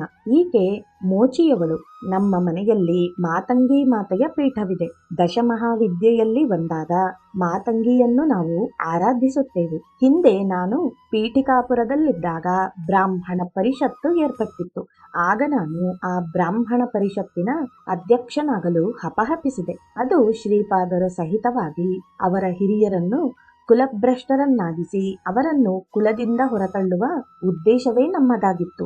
ಆಗ ಲೀಲಾಮೂರ್ತಿಯಾದ ಶ್ರೀಪಾದ ಶ್ರೀವಲ್ಲಭರು ಪ್ರತ್ಯಕ್ಷರಾಗಿ ಆ ಬ್ರಾಹ್ಮಣ ಪರಿಷತ್ತಿನ ಒಳಗುಟ್ಟು ನನಗೆ ತಿಳಿದಿದೆ. ನನ್ನ ತಾತ ಹಾಗೂ ನನ್ನ ತಂದೆಯನ್ನು ಕುಲದಿಂದ ಬಹಿಷ್ಕರಿಸುವ ಒಳಗುಟ್ಟು ನಿಮ್ಮದಾಗಿದೆ. ಅದಕ್ಕಾಗಿ ನಾನು ವೇದಾಂತ ಶರ್ಮನನ್ನು ಇಂದು ಕುಲಭ್ರಷ್ಟನಾಗಿಸಿದ್ದೇನೆ. ಅವನನ್ನು ಇಂದಿನಿಂದ ಬಂಗಾರಯ್ಯನೆಂದು ಕರೆಯಲ್ಪಡುವರು ಎಂದರು. ಅಷ್ಟೇ ಅಲ್ಲದೆ ನನ್ನ ಭಕ್ತೆಯಾದ ಬಂಗಾರಮ್ಮನೆಂಬ ಮೋಚಿ ಸ್ತ್ರೀಯನ್ನು ನೀನು ಪತ್ನಿಯಾಗಿ ಸ್ವೀಕರಿಸಬೇಕೆಂದು ಆದೇಶಿಸಿದರು. ಅಷ್ಟೇ ಅಲ್ಲದೆ ಅತ್ತ ಸಭೆಯನ್ನು ಕುರಿತು ನಾನು ಚತುರಾಶ್ರಮದ ಧರ್ಮವನ್ನು ನಿರ್ವಹಿಸಬಲ್ಲವನೆಂದು ಹಿಂದೆಯೂ ಹೇಳಿದ್ದೇನೆ. ಅಲ್ಲದೆ ಅಷ್ಟದಶಾವರ್ಣದವರಿಗೂ ದೀಕ್ಷೆಯಿತ್ತಿರುವುದು ನಾನೇ ಎನ್ನಲು ಎಲ್ಲರೂ ಗಡಗಡ ನಡುಗಿ ಶ್ರೀಪಾದರಿಗೆ ಶರಣಾದರು. ನಾನಾದರೂ ವಿಧಿಯಿಲ್ಲದೆ ಬಂಗಾರಮ್ಮನನ್ನು ಕರೆದುಕೊಂಡು ಊರೂರು ತಿರುಗುತ್ತಾ ಇಲ್ಲಿಗೆ ಬಂದು ನೆಲೆಸಿದೆನು. ಅಯ್ಯ, ಮುಂದೊಂದು ದಿನ ಶ್ರೀಪಾದರು ಇದೇ ಮಾರ್ಗವಾಗಿ ಕುರುಗಡ್ಡೆಗೆ ಹೋಗುವಾಗ ನಮ್ಮ ಆಶ್ರಮಕ್ಕೆ ಬಂದು ಮಾತಂಗಿ ರೂಪದಲ್ಲಿ ನಮ್ಮನ್ನು ಆಶೀರ್ವದಿಸಿ ನಮ್ಮನ್ನು ಕುರಿತು ಶ್ರೀಪಾದರು ಶರೀರ ಪತನಾನಂತರ ನೀನು ಮತ್ತೆ ಋಣಾನುಬಂಧರಿತ್ಯ ಬ್ರಾಹ್ಮಣ ಜನ್ಮವೆತ್ತುವೆ. ಬಂಗಾರಮ್ಮ ಋಣಾನುಬಂಧರಿತ್ಯ ಶೂದ್ರಳಾಗುವಳು. ಆಗ ನೀವಿಬ್ಬರು ಗಂಡ ಹೆಂಡಿರಾಗುವಿರಿ. ಮುಂದೆ ನಿಮಗೆ ಸುಖವಾಗುತ್ತದೆ ಎಂದು ಹೇಳಿ ಬಂಗಾರಮ್ಮನ ಕೈಯಿಂದ ಹಾಲು ಕುಡಿದು ಇಲ್ಲಿಂದ ಹೋಗುವಾಗ ಮತ್ತೆ ನಮ್ಮನ್ನು ಕುರಿತು, ಅಯ್ಯ, ಮುಂದೊಂದು ದಿನ ಇಲ್ಲಿಗೆ ಶಂಕರ ಭಟ್ಟ, ಧರ್ಮಗುಪ್ತರು ಬರುವರು. ಆಗ ಅವರ ಕೈಗೆ ನನ್ನ ಚರ್ಮದ ಪಾದುಕೆಗಳನ್ನು ನೀಡು ಎಂದು ಹೇಳಿ ಇಲ್ಲಿಂದ ಕುರುಗಡ್ಡೆಗೆ ಹೊರಟು ಹೋದರೆಂದು ಬಂಗಾರಮ್ಮನು ತನ್ನ ಮತ್ತು ಶ್ರೀಪಾದರ ಪೂರ್ವ ವೃತ್ತಾಂತವನ್ನು ಹೇಳಿ ಕಣ್ಣೀರೊರೆಸಿಕೊಂಡಳು. ಸ್ವಲ್ಪ ಹೊತ್ತು ಎಲ್ಲರೂ ಮೌನ ವಹಿಸಿ ನಂತರ ಅವರು ಕೊಟ್ಟ ಶ್ರೀಪಾದರ ಚರ್ಮದ ಪಾದುಕೆಗಳನ್ನು ತೆಗೆದುಕೊಂಡು ಶಂಕರ ಭಟ್ಟ ಹಾಗೂ ಧರ್ಮಗುಪ್ತರು ತಮ್ಮ ಮಾರ್ಗ ಕ್ರಮಿಸ ಹತ್ತಿದರು. ಈರ್ವರು ಅರಣ್ಯ ದಾರಿ ಕ್ರಮಿಸುವಾಗ ಆಯಾಸವಾಗಲು ಅಲ್ಲೇ ಇರುವ ಒಂದು ಅರಳಿ ಮರದಡಿಯಲ್ಲಿ ವಿಶ್ರಾಂತಿಯನ್ನು ತೆಗೆದುಕೊಳ್ಳುವಾಗ ಯೋಗಿನಿ ಗಣವೊಂದು ಅಲ್ಲಿಗೆ ಬರುವುದು. ಅವರು ಬಂದವರೇ ಇವರನ್ನು ಕುರಿತು, ನೀವು ಇಲ್ಲಿಗೆ ಬರಬಾರದಿತ್ತು, ಇಲ್ಲಿ ಪುರುಷರಿಗೆ ಪ್ರವೇಶವಿಲ್ಲ ಎಂದು ಹೆದರಿಸಲು ಇವರಿಬ್ಬರು ಗಾಬರಿಯಾಗುವರು. ಅಷ್ಟರಲ್ಲಿ ಭಿನ್ನಮಸ್ತಾದೇವಿ ಎಂಬ ಯೋಗ ಮಾತೆಯು ಅಲ್ಲಿಗೆ ಬರುವಳು. ಅವಳ ಕಣ್ಣುಗಳು ಕೆಂಪಾಗಿದ್ದವು. ಅವಳು ಈರ್ವರನ್ನೂ ಕುರಿತು, ಬಂದವರು ಹೇಗೋ ಬಂದಿದ್ದೀರಿ, ನಿಮಗೆ ಧರಿಸಲು ಹೆಂಗಸರ ಬಟ್ಟೆಗಳು ನಮ್ಮ ಯೋಗಿನಿಯರ ಬಳಿ ಇವೆ ಎನ್ನುತ್ತಿದ್ದಂತೆ ಯೋಗಿನಿಯರು ಇವರಿಗೆ ಹೆಂಗಸರ ಬಟ್ಟೆಗಳನ್ನು ಕೊಟ್ಟರು. ಅನಿವಾರ್ಯವಾಗಿ ಇವರುಗಳು ಆ ಹೆಂಗಸರ ಬಟ್ಟೆಯನ್ನು ತೊಡಲು ಇವರಲ್ಲಿರುವ ಗಂಡಸುತನವು ಹೋಗಿ ಹೆಂಗಸುತನ ಪ್ರಾಪ್ತವಾಗುವುದು. ನಂತರ ಆ ಯೋಗ ಮಾತೆಯ ಹೇಳಿಕೆಯಂತೆ ಇವರಿಗೆ ಶಂಕರಮ್ಮ ಮತ್ತು ಧರ್ಮಮ್ಮ ಎಂದು ಹೆಸರಿಟ್ಟರು. ಇವರ ಕಂಠವೂ ಸಹ ಸ್ತ್ರೀಕಂಠದಂತೆ ಬದಲಾವಣೆ ತಾಳಿತು. ಇವರಿಬ್ಬರಿಗೆ ಆ ರಾತ್ರಿ ಭೋಜನಕ್ಕೆ ಮಾಂಸ ಹಾಗೂ ಕುಡಿಯಲಿಕ್ಕೆ ಮದ್ಯವನ್ನು ಕೂಡ ಕೊಡಲಾಯಿತು. ಅಷ್ಟೇ ಅಲ್ಲದೆ ಆ ರಾತ್ರಿ ಭಿನ್ನಮಸ್ತಾದೇವಿಯ ಆದೇಶದಂತೆ ಶಂಕರಮ್ಮ ಧರ್ಮಮ್ಮರನ್ನೇ ಬಲಿ ಕೊಡುವುದಾಗಿ ನಿರ್ಧರಿಸಲಾಯಿತು. ಒಡನೆಯೇ ಇವರ ರುಂಡಗಳು ಕತ್ತರಿಸಲಾಯಿತು. ಆದರೂ ಅದೊಂದು ವಿಚಿತ್ರವಾದ ಪ್ರಸಂಗದಲ್ಲಿ ಶಂಕರಮ್ಮ ಹಾಗೂ ಧರ್ಮಮ್ಮನಿಗೆ ತಾವು ಬಲಿಯಾದವೆಂದು ಅನ್ನಿಸಲೇ ಇಲ್ಲ. ಅವರು ನಿದ್ರಾವಸ್ಥೆಯಲ್ಲಿದ್ದಂತೆ ಗೋಚರವಾಗಿ ಬೆಳಗ್ಗಿನ ಜಾವ ಏಳಲು ಮತ್ತೆ ಇವರ ರುಂಡಾಮುಂಡಗಳು ಜೋಡಿಸಲ್ಪಟ್ಟಿದ್ದವು. ಆಗ ಇವರ ಸ್ತ್ರೀತನವು ಮಾಯವಾಗಿ ಇವರಿಗೆ ಪುರುಷತ್ವ ಬಂದಿತ್ತು. ತಕ್ಷಣ ಅಲ್ಲೇ ಇರುವ ಹೊಸದಾದ ಪುರುಷರ ವಸ್ತ್ರಗಳು ಧರಿಸಿ ಸ್ತ್ರೀ ವಸ್ತ್ರಗಳನ್ನು ಕಳಚಿ ಬಿಸಾಡಿದರು. ಅಷ್ಟರಲ್ಲಿ ದಾರಿಹೋಕನೊಬ್ಬನು, ಅಯ್ಯ, ನಿನ್ನೆ ರಾತ್ರಿ ನೀವು ನೋಡಿದ್ದೆಲ್ಲವೂ ಒಂದು ವಿಧವಾದ ಯೋಗ ಪ್ರಕ್ರಿಯೆ. ಅದು ಅತ್ಯಂತ ರಹಸ್ಯವಾದ ಯೋಗ ಪ್ರಕ್ರಿಯೆ. ಅದರಿಂದ ನಿಮ್ಮ ಶರೀರದಲ್ಲಿನ ಸ್ತ್ರೀತತ್ವ ಪರಿಶುದ್ಧಗೊಳಿಸಲಾಯಿತು. ಪ್ರತಿ ಶರೀರದಲ್ಲಿಯೂ ಎರಡೂ ತತ್ವಗಳೂ ಇರುವುವು. ಈ ಎರಡು ಶುದ್ಧಿಯಾಗದೆ ಯೋಗ ಶಕ್ತಿಯು ವಿಶ್ವ ಚೈತನ್ಯದಿಂದ ಪ್ರವಹಿಸದು. ನಿಮ್ಮ ಶರೀರದೊಳಗೆ ವಿಶ್ವ ಚೈತನ್ಯದಿಂದ ಅವಶ್ಯಕತೆ ಇರುವವರೆಗೂ ಶಕ್ತಿ ಪ್ರವಹಿಸುತ್ತಿರುತ್ತದೆ. ಆತ್ಮಕ್ಕೆ ಸ್ತ್ರೀ ಪುರುಷ ಭೇದವಿಲ್ಲ. ಅದು ಈ ಎರಡೂ ತತ್ವಕ್ಕೂ ಆಧಾರವಾಗಿಯೂ ಅತೀತವಾಗಿಯೂ ಇರುವುದು. ನೀವು ಶ್ರೀಪಾದ ಶ್ರೀವಲ್ಲಭರ ದಯೆಯಿಂದ ಯೋಗಿ ಗಣಗಳ ಅಸಾಧಾರಣವಾದ ಯೋಗ ಕ್ರಿಯೆಯಿಂದ ಅನುಪಮವಾದ ಕರುಣೆ ಹೊಂದಿದ್ದೀರಿ. ಬಹಳ ಕಷ್ಟದಿಂದಲೂ ತೆರೆದುಕೊಳ್ಳದ ಸುಷುಮ್ನ ಮಾರ್ಗ ತೆಗೆದುಕೊಂಡಿತು. ಇದಕ್ಕಿಂತ ನಿಮಗೆ ಬೇರೆ ಇನ್ನೇನು ಬೇಕು?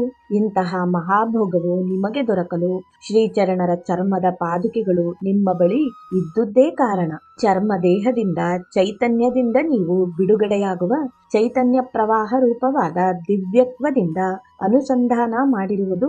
ಇದಕ್ಕೆ ಶ್ರೀಪಾದರ ಲೀಲೆಗಳು ಅನೂಹ್ಯ ಎಂದು ಹೇಳಿದ ಆ ದಾರಿಹೋಕನು ಸ್ವಲ್ಪ ದೂರ ಹೋಗಲು ಅದೃಶ್ಯನಾದನು. ಇದನ್ನು ಕಂಡ ಶಂಕರ ಭಟ್ಟ ಹಾಗೂ ಧರ್ಮಗುಪ್ತರು ಆಶ್ಚರ್ಯಚಕಿತರಾದರು. ಇದೆಲ್ಲಕ್ಕೂ ಶ್ರೀಪಾದರೇ ಕಾರಣವೆಂದು ಮಾರ್ಗ ಕ್ರಮಿಸ ಹತ್ತಿದರು.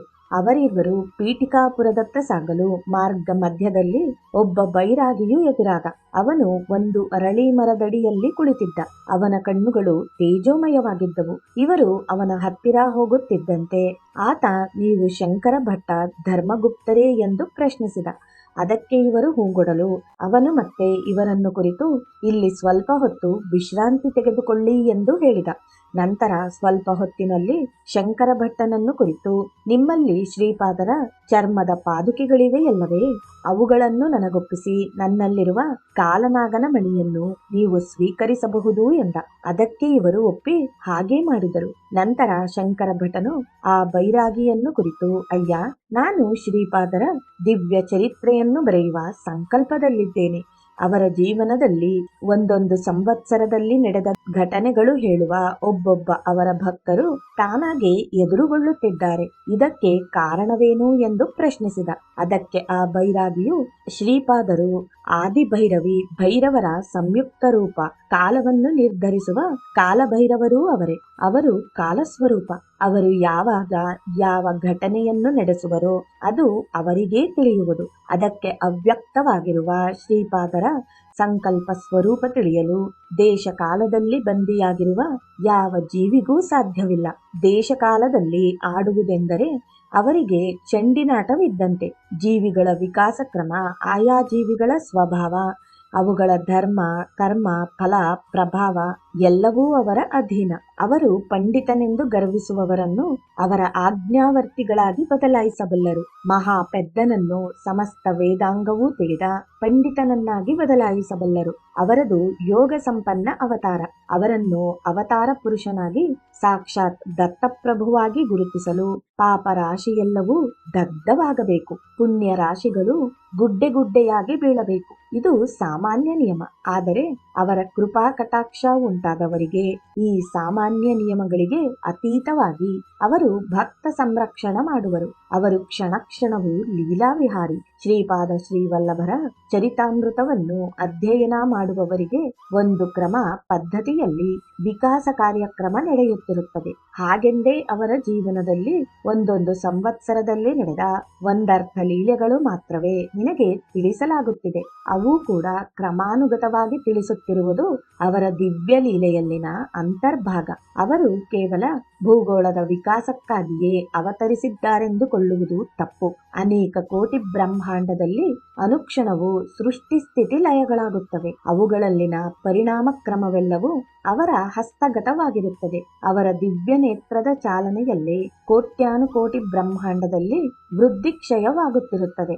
ಇದೇ ಅವರ ನಿಜವಾದ ತತ್ವ. ನಿರಾಕಾರವಾಗಿರುವುದು ಪರತತ್ವ. ಅವ್ಯಕ್ತವಾಗಿದ್ದು ಯಾವ ಸ್ಥಿತಿಯಲ್ಲಿ ಇರುವುದೋ ತಿಳಿಯಲಾಗದೆ ಆ ಮಹಾತತ್ವ ಮಾನವಾಕಾರದಲ್ಲಿ ಪೀಠಿಕಾಪುರದಲ್ಲಿ ಅವತರಿಸುವುದೇ ಒಂದು ದಿವ್ಯ ಲೀಲೆ. ಅವತರಿಸಿದ ಮೇಲೆ ನಡೆಸುವ ಲೀಲೆಗೆ ಕೊನೆಯಲ್ಲಿ ವೇದಗಳೂ ಕೂಡ ಅವರ ಬಗ್ಗೆ ವರ್ಣಿಸಿ ಮೌನ ವಹಿಸಿದವು. ಅವರ ಜ್ಞಾನ ಅನಂತ, ವೇದಗಳ ಜ್ಞಾನ ಪರಿಮಿತಿ. ಅವರ ಶಕ್ತಿ ಅನಂತ, ಕರುಣೆ ಅನಂತ. ಅವರು ಎಲ್ಲ ದೇಶಗಳು, ಎಲ್ಲ ಕಾಲಗಳಲ್ಲೂ ಇರುವರು. ಅವರು ಸತ್ಯಕ್ಕೆ ಸತ್ಯ, ಜ್ಞಾನಕ್ಕೆ ಜ್ಞಾನ, ಅನಂತಕ್ಕೂ ಕೂಡ ಎಟುಕದ ಮಹಾನಂತ.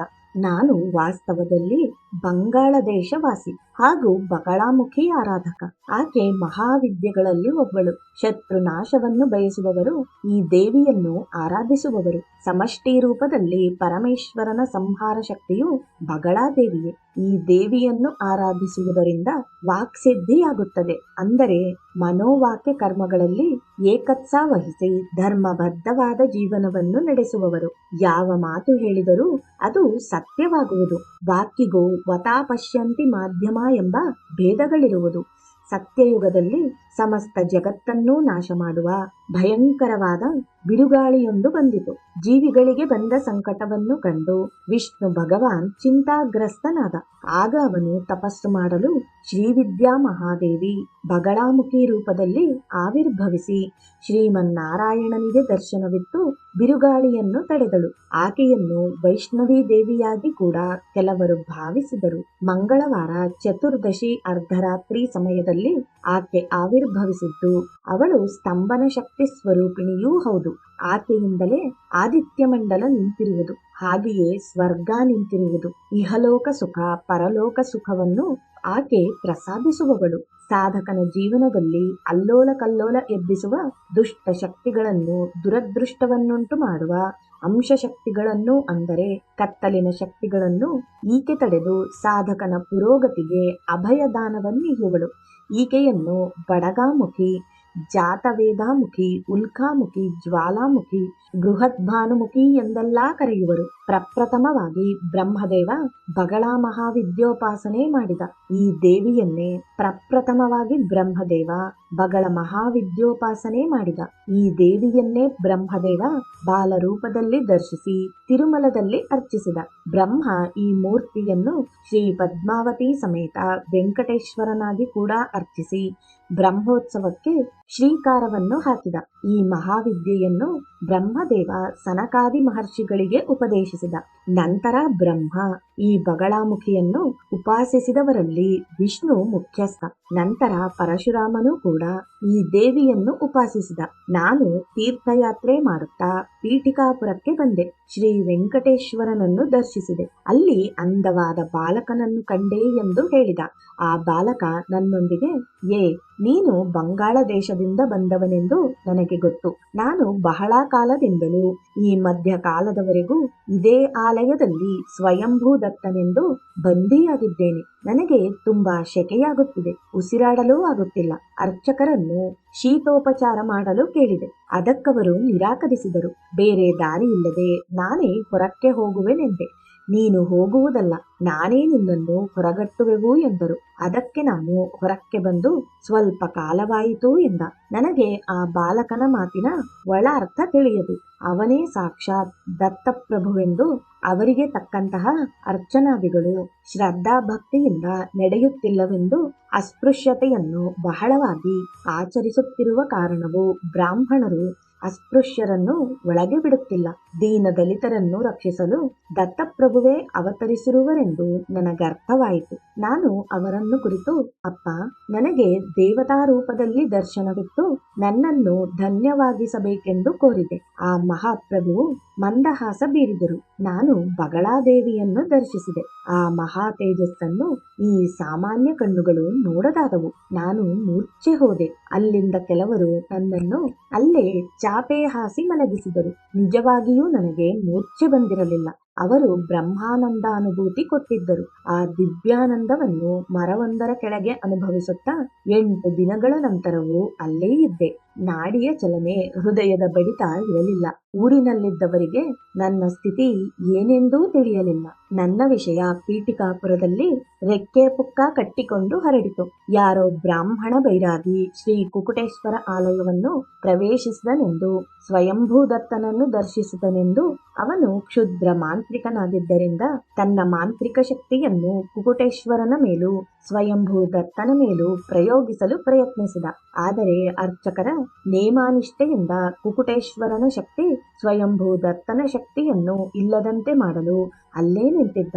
ಅದು ಫಲಿಸದೆ ಆ ಬೈರಾಗಿ ಮೂರ್ಛೆ ಹೋಗಿ ನಾಡಿ ಹೃದಯದ ಬಡಿತವಿಲ್ಲದೆ ಬಿದ್ದಿದ್ದಾನೆ ಎಂದು ಪ್ರಚಾರವಾಯಿತು. ಸಾಮಾನ್ಯವಾಗಿ ವದಂತಿಗಳು ಕ್ಷಣದಲ್ಲೇ ಹರಡುತ್ತವೆ. ಸತ್ಯ ಅಸತ್ಯವಾಗುತ್ತದೆ. ಅಸತ್ಯ ಸತ್ಯವಾಗಿ ವ್ಯಾಖ್ಯಾನಿಸಿ ಬೇರೆಯವರನ್ನು ನಂಬಿಸುವುದರಲ್ಲಿ ಅಲ್ಲಿ ಜನರು ಬಹು ಚತುರರು. ಇಲ್ಲಿ ನಡೆಯುವ ವಿಷಯವೆಲ್ಲವೂ ಅವರಿಗೆ ಬಹು ವಿನೋದವಾಗಿತ್ತು. ಅವರು ನಿತ್ಯ ಹಾಗೂ ದಿವ್ಯ ವಿನೋದಿಗಳು. ಪೀಠಿಕಾಪುರದಲ್ಲಿ ಅರ್ಚಕರಿಗೆ ಘನತೆ ಹೆಚ್ಚಾಯಿತು. ಅವರ ನಿಯಮ ನಿಷ್ಠೆಗಳಿಂದ ಕ್ಷುದ್ರ ಮಾಂತ್ರಿಕನೊಬ್ಬ ಮೂರ್ಛಿತನಾಗಿ ಶವದಂತೆ ಬಿದ್ದಿದ್ದಾನೆಂದು ಅವರನ್ನಾಶ್ರಯಿಸಿದರೆ ಸಮಸ್ತ ಅನಿಷ್ಟವು ತೊಲಗುವುದೆಂದು, ಅವರಿಂದ ವಿಶೇಷ ಪೂಜೆ ಮಾಡಿಸಿದರೆ ಅತ್ಯಧಿಕ ಶ್ರೇಯಸ್ಸು ದೊರಕುವುದೆಂದು ಪ್ರಚಾರವಾಯಿತು. ಅರ್ಚಕರಿಂದ ಪೂಜೆ ಪ್ರಾರಂಭವಾಯಿತು. ಬ್ರಾಹ್ಮಣೋತ್ತಮರಿಗೆ ಹೇರಳವಾಗಿ ದಕ್ಷಿಣೆ ಕೊಡಲಾಯಿತು. ಈ ಮಧ್ಯೆ ಅರ್ಚಕರಿಗೆ ಚಕಿತಗೊಳಿಸುವ ಸುದ್ದಿಯೊಂದು ಬಂದಿತು. ಅರ್ಚಕರು ಬಹು ಆಸ್ಥೆಯಿಂದ ಕುಕುಟೇಶ್ವರನಿಗೂ ಸ್ವಯಂಭೂದತ್ತನಿಗೂ ಅರ್ಚನೆ ಮಾಡುತ್ತಿದ್ದರು. ಇದರಿಂದ ಅವರಿಗೆ ನಾನಾ ರೀತಿಯ ಸ್ವಯಂಪಾಕ ಭೂರಿ ದಕ್ಷಿಣೆ ಸಿಗುತ್ತಿತ್ತು. ಆದರೆ ಮನೆಗೆ ತಂದ ಧನವನ್ನು ಅವರು ಪೆಟ್ಟಿಗೆಯಲ್ಲಿ ಭದ್ರಪಡಿಸಿಟ್ಟರು. ಬೆಳಿಗ್ಗೆಯಾಗುವುದರೊಳಗೆ ಅದು ಮಾಯವಾಗುತ್ತಿತ್ತು. ಎಲ್ಲರಿಂದಲೂ ಅರ್ಚನೆ ಮಾಡಲು ಒಪ್ಪಿಕೊಂಡಿದ್ದರಿಂದ ವಿಧಿಯಿಲ್ಲದೆ ಅರ್ಚನೆ ಮಾಡಲೇಬೇಕಾಗಿತ್ತು. ಆದರೆ ಅವರ ಧನ ಮಾತ್ರ ಮಾಯವಾಗುತ್ತಿತ್ತು. ಅಲ್ಲದೆ ನಾನಾ ರೀತಿಯ ಸ್ವಯಂಪಾಕವನ್ನು ಸಮೃದ್ಧಿಯಾಗಿ ಕೊಟ್ಟರು. ತಾವು ಇಲ್ಲಿಯವರೆಗೆ ತಿಂದಿರದ ಬಹುಬೆಲೆಯ ಪದಾರ್ಥಗಳನ್ನು ತಿಂದರೂ ತುಂಬಾ ನೀರಸವಾಗಿ ಆಲಸ್ಯವಾಗಿ ಇರುತ್ತಿದ್ದರು. ಒಂದು ಕಡೆ ನೀರಸ, ಮತ್ತೊಂದು ಕಡೆ ಧನ ಮಾಯವಾಗುತ್ತಿರುವುದು ವಿಚಿತ್ರವಾಗಿತ್ತು. ಮನೆಯಲ್ಲಿ ಈ ರೀತಿಯ ಘಟನೆ ನಡೆಯುತ್ತಿದ್ದರೂ ಹೊರಗೆ ಯಾರೊಂದಿಗೂ ಹೇಳಿಕೊಳ್ಳಲಾಗದಂತಹ ಪರಿಸ್ಥಿತಿ. ಅರ್ಚಕರು ತುಂಬಾ ನಿಯಮ ನಿಷ್ಠೆಯುಳ್ಳವರು, ಮಂತ್ರ ತಂತ್ರ ಶಾಸ್ತ್ರ ತಿಳಿದವರೆಂದು ಪ್ರಚಾರವಾಗಿರುವಾಗ ಅವರೇ ಈ ರೀತಿಯ ಯಕ್ಷಿಣಿ ಪ್ರಭಾವಕ್ಕೆ ಒಳಗಾಗಿದ್ದಾರೆಂದು ಜನರಿಗೆ ತಿಳಿದರೆ ಮರ್ಯಾದೆ ಹೋಗುವುದು.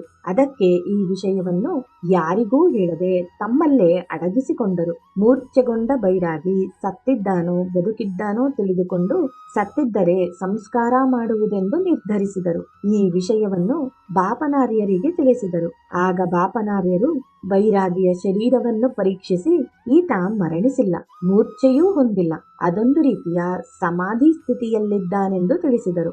ಬಾಪನಾರ್ಯರ ಮಾತನ್ನು ಗಣನೆಗೆ ತೆಗೆದುಕೊಳ್ಳದೆ ಈ ಬೈರಾಗಿಯನ್ನು ದಹನ ಮಾಡಿದರೆ ಮಾಡಿರುವ ಯಕ್ಷಿಣಿ ದೋಷ ಪರಿಹಾರವಾಗುವುದೆಂದು ಕೆಲವರು ಭಾವಿಸಿದರು. ಇನ್ನು ಕೆಲವರು ಶವ ದಹನ ಮಾಡಿದರೆ ಬೈರಾಗಿಯಲ್ಲಿನ ಶಕ್ತಿ ವಿಜೃಂಭಿಸಿ ಇನ್ನೂ ಕಷ್ಟ ನಷ್ಟಗಳಾಗುವುದೆಂದು ಹೇಳಿದರು. ಕೇವಲ ಶ್ರೀಪಾದರ ವಿಚಿತ್ರ ಸಂಕಲ್ಪ ಮಾತ್ರದಿಂದ ನನ್ನ ಶರೀರ ದಹಿಸಲಿಲ್ಲ. 8 ದಿನಗಳ ನಂತರ ನಾನು ವಾಸ್ತವಕ್ಕೆ ಬಂದೆ. ಶ್ರೀಪಾದರು ತಮ್ಮ ದಿವ್ಯ ಹಸ್ತದಿಂದ ಹಸ್ತಮಸ್ತಕ ಸಂಯೋಗ ಮಾಡಿದರು. ನನಗೆ ಬ್ರಾಹ್ಮಣರಾರು ಭಿಕ್ಷೆ ಹಾಕಲಿಲ್ಲ. ಪೀಠಿಕಾಪುರದಲ್ಲಿನ ಗೊಲ್ಲರ ಮನೆಯಲ್ಲಿ ನಿವಾಸ. ಅಲ್ಲಿ ನನಗೆ ಭಿಕ್ಷೆ ಏರ್ಪಾಟಾಯಿತು. ನಾನು ಜಾತಿಯನ್ನು ಗಣನೆಗೆ ತೆಗೆದುಕೊಳ್ಳದಿದ್ದರಿಂದ ಗೊಲ್ಲರೆಲ್ಲರೂ ನನಗೆ ತುಂಬಾ ಆತ್ಮೀಯರಾದರು. ಗೊಲ್ಲರಲ್ಲಿನ ಹುಡುಗಿಯ ಹೆಸರು ಲಕ್ಷ್ಮಿ. ಆಕೆಯ ಪತಿ ಅವಳನ್ನು ತುಂಬಾ ಪ್ರೇಮದಿಂದ ನೋಡಿಕೊಳ್ಳುತ್ತಿದ್ದ. ಅವನು ಅವರಲ್ಲಿ ಹಿರಿಯನಲ್ಲದಿದ್ದರೂ ಅವರಲ್ಲಿನ ತಗಾದಿಗಳನ್ನು ಪರಿಷ್ಕರಿಸಿ ನ್ಯಾಯ ತೀರ್ಮಾನಿಸಿ ಹೇಳುತ್ತಿದ್ದ. ವಯಸ್ಸಿನಲ್ಲಿ ಚಿಕ್ಕವನಾಗಿದ್ದರೂ ವಿದ್ಯಾವಂತನಾಗಿದ್ದರಿಂದ ಆಸ್ತಿ ಪತ್ರಿಕೆಗಳನ್ನು ಓದುವುದಲ್ಲದೆ ಅದರಲ್ಲಿ ಬರೆದ ಪ್ರಕಾರ ವ್ಯವಸಾಯ ಮಾಡುತ್ತಾ ಭೂಮಿಗೆ ಸಂಬಂಧಿಸಿದ ವ್ಯವಹಾರಗಳನ್ನು ನೋಡಿಕೊಳ್ಳುತ್ತಿದ್ದ. ಅದಕ್ಕೆ ಆ ಜಾತಿಯವರು ವಯಸ್ಸನ್ನು ಲೆಕ್ಕಿಸದೆ ಮುಖಂಡನನ್ನಾಗಿ ಅವನನ್ನು ಆರಿಸಿಕೊಂಡಿದ್ದರು. ಅವನ ಪತ್ನಿಯಲ್ಲಿ ಪತಿವ್ರತ ಧರ್ಮ ಲಕ್ಷಣಗಳೆಲ್ಲವೂ ಇತ್ತು. ಆಕೆಗೆ ಈಚೆಗೆ 4-5 ಸಂವತ್ಸರಗಳ ಗಳಿಗೆ ವೈದವ್ಯ ಪ್ರಾಪ್ತವಾಗಿತ್ತು. ನಾನು ಶ್ರೀಪಾದರ ಮಹಾತ್ಮೆ ತಿಳಿಸಿ ಹೇಗಾದರೂ ಸರಿ ಶ್ರೀಪಾದರನ್ನು ಕಂಡೆಯಾದರೆ ಶ್ರೇಯಸ್ಸು ಸಿದ್ಧಿಸುವುದೆಂದು ಲಕ್ಷ್ಮಿಗೆ ತಿಳಿಸಿದೆ. ವೆಂಕಟಪ್ಪಯ್ಯ ಶ್ರೇಷ್ಠಿಗಳ ಮನೆಯಲ್ಲಿ ಹಸುವು ಗರ್ಭ ಧರಿಸಿತು. ಅದಕ್ಕಾಗಿ ಅವರ ಮನೆಗೆ ಲಕ್ಷ್ಮಿ ಹಾಲು ಕೊಡುತ್ತಿದ್ದಳು. ಶ್ರೇಷ್ಠಿಗಳ ಮನೆಗೆ ಶ್ರೀಪಾದರು ಆಗಾಗ್ಗೆ ಬರುತ್ತಿದ್ದರು. ಅಮ್ಮಮ್ಮ, ನನಗೆ ಹಸಿವಾಗುತ್ತಿದೆ ಎಂದು ಅವರು ಕೇಳುತ್ತಿದ್ದಂತೆ ವೆಂಕಟ ಸುಬ್ಬಮ್ಮ ಕಾಸೆರಿಸಿದ ಹಾಲನ್ನು ಶ್ರೀಪಾದರಿಗೆ ಕೊಡುತ್ತಿದ್ದರು. ಅವರಿಗಾಗಿ ತೆಗೆದರಿಸಿದ ಬೆಣ್ಣೆ ಮೊಸರನ್ನು ಕೊಡುತ್ತಿದ್ದರು. ಲಕ್ಷ್ಮಿ ಆ ಮನೆಗೆ ಹಾಲು ತಂದಾಗ ಶ್ರೀಪಾದರು ತಮಗೆ ತುಂಬಾ ಹಸಿವಾಗಿದೆ ಎಂದು ಹೇಳಿದರು. ಸುಬ್ಬಮ್ಮನವರು ಲಕ್ಷ್ಮಿಗೆ ಮತ್ತಷ್ಟು ಹಾಲು ತರಲು ಹೇಳಿದರು. ಮನೆಗಾಗಿ ಇರಿಸಿಕೊಂಡ ಹಾಲನ್ನು ತಂದರೆ ತಮಗೆ ಹಾಲು ಕಮ್ಮಿಯಾಗಿ ಮೊಸರು ನೀರು ಮಜ್ಜಿಗೆಯಾಗುತ್ತದೆ. ಆದರೆ ಅದನ್ನು ಆಲೋಚಿಸದೆ ಲಕ್ಷ್ಮಿ ಅವರು ಕೇಳಿದಷ್ಟು ಹಾಲನ್ನು ತಂದುಕೊಟ್ಟಳು. ಆಲಯದಲ್ಲಿ ಪೂಜೆಗಳು 10 ದಿನ ನಡೆಯಿತು. ಬ್ರಾಹ್ಮಣರಿಗೆ ಭೂರಿ ದಕ್ಷಿಣೆ ಕೊಡಲಾಯಿತು. ಆದರೆ ಯಕ್ಷಿಣಿ ಪ್ರಭಾವದಿಂದ ಮಿಕ್ಕಿದ್ದು ಮಾತ್ರ ಶೂನ್ಯ. ಭಾರಿ ಪ್ರಮಾಣದಲ್ಲಿ ಸ್ವಯಂ ಪಾಕ ಕೊಟ್ಟರೂ ಪೂಜಾರಿ ಬಲಿಷ್ಠರಾಗುವ ಬದಲು ಕೃಶರಾಗುತ್ತಿದ್ದರು.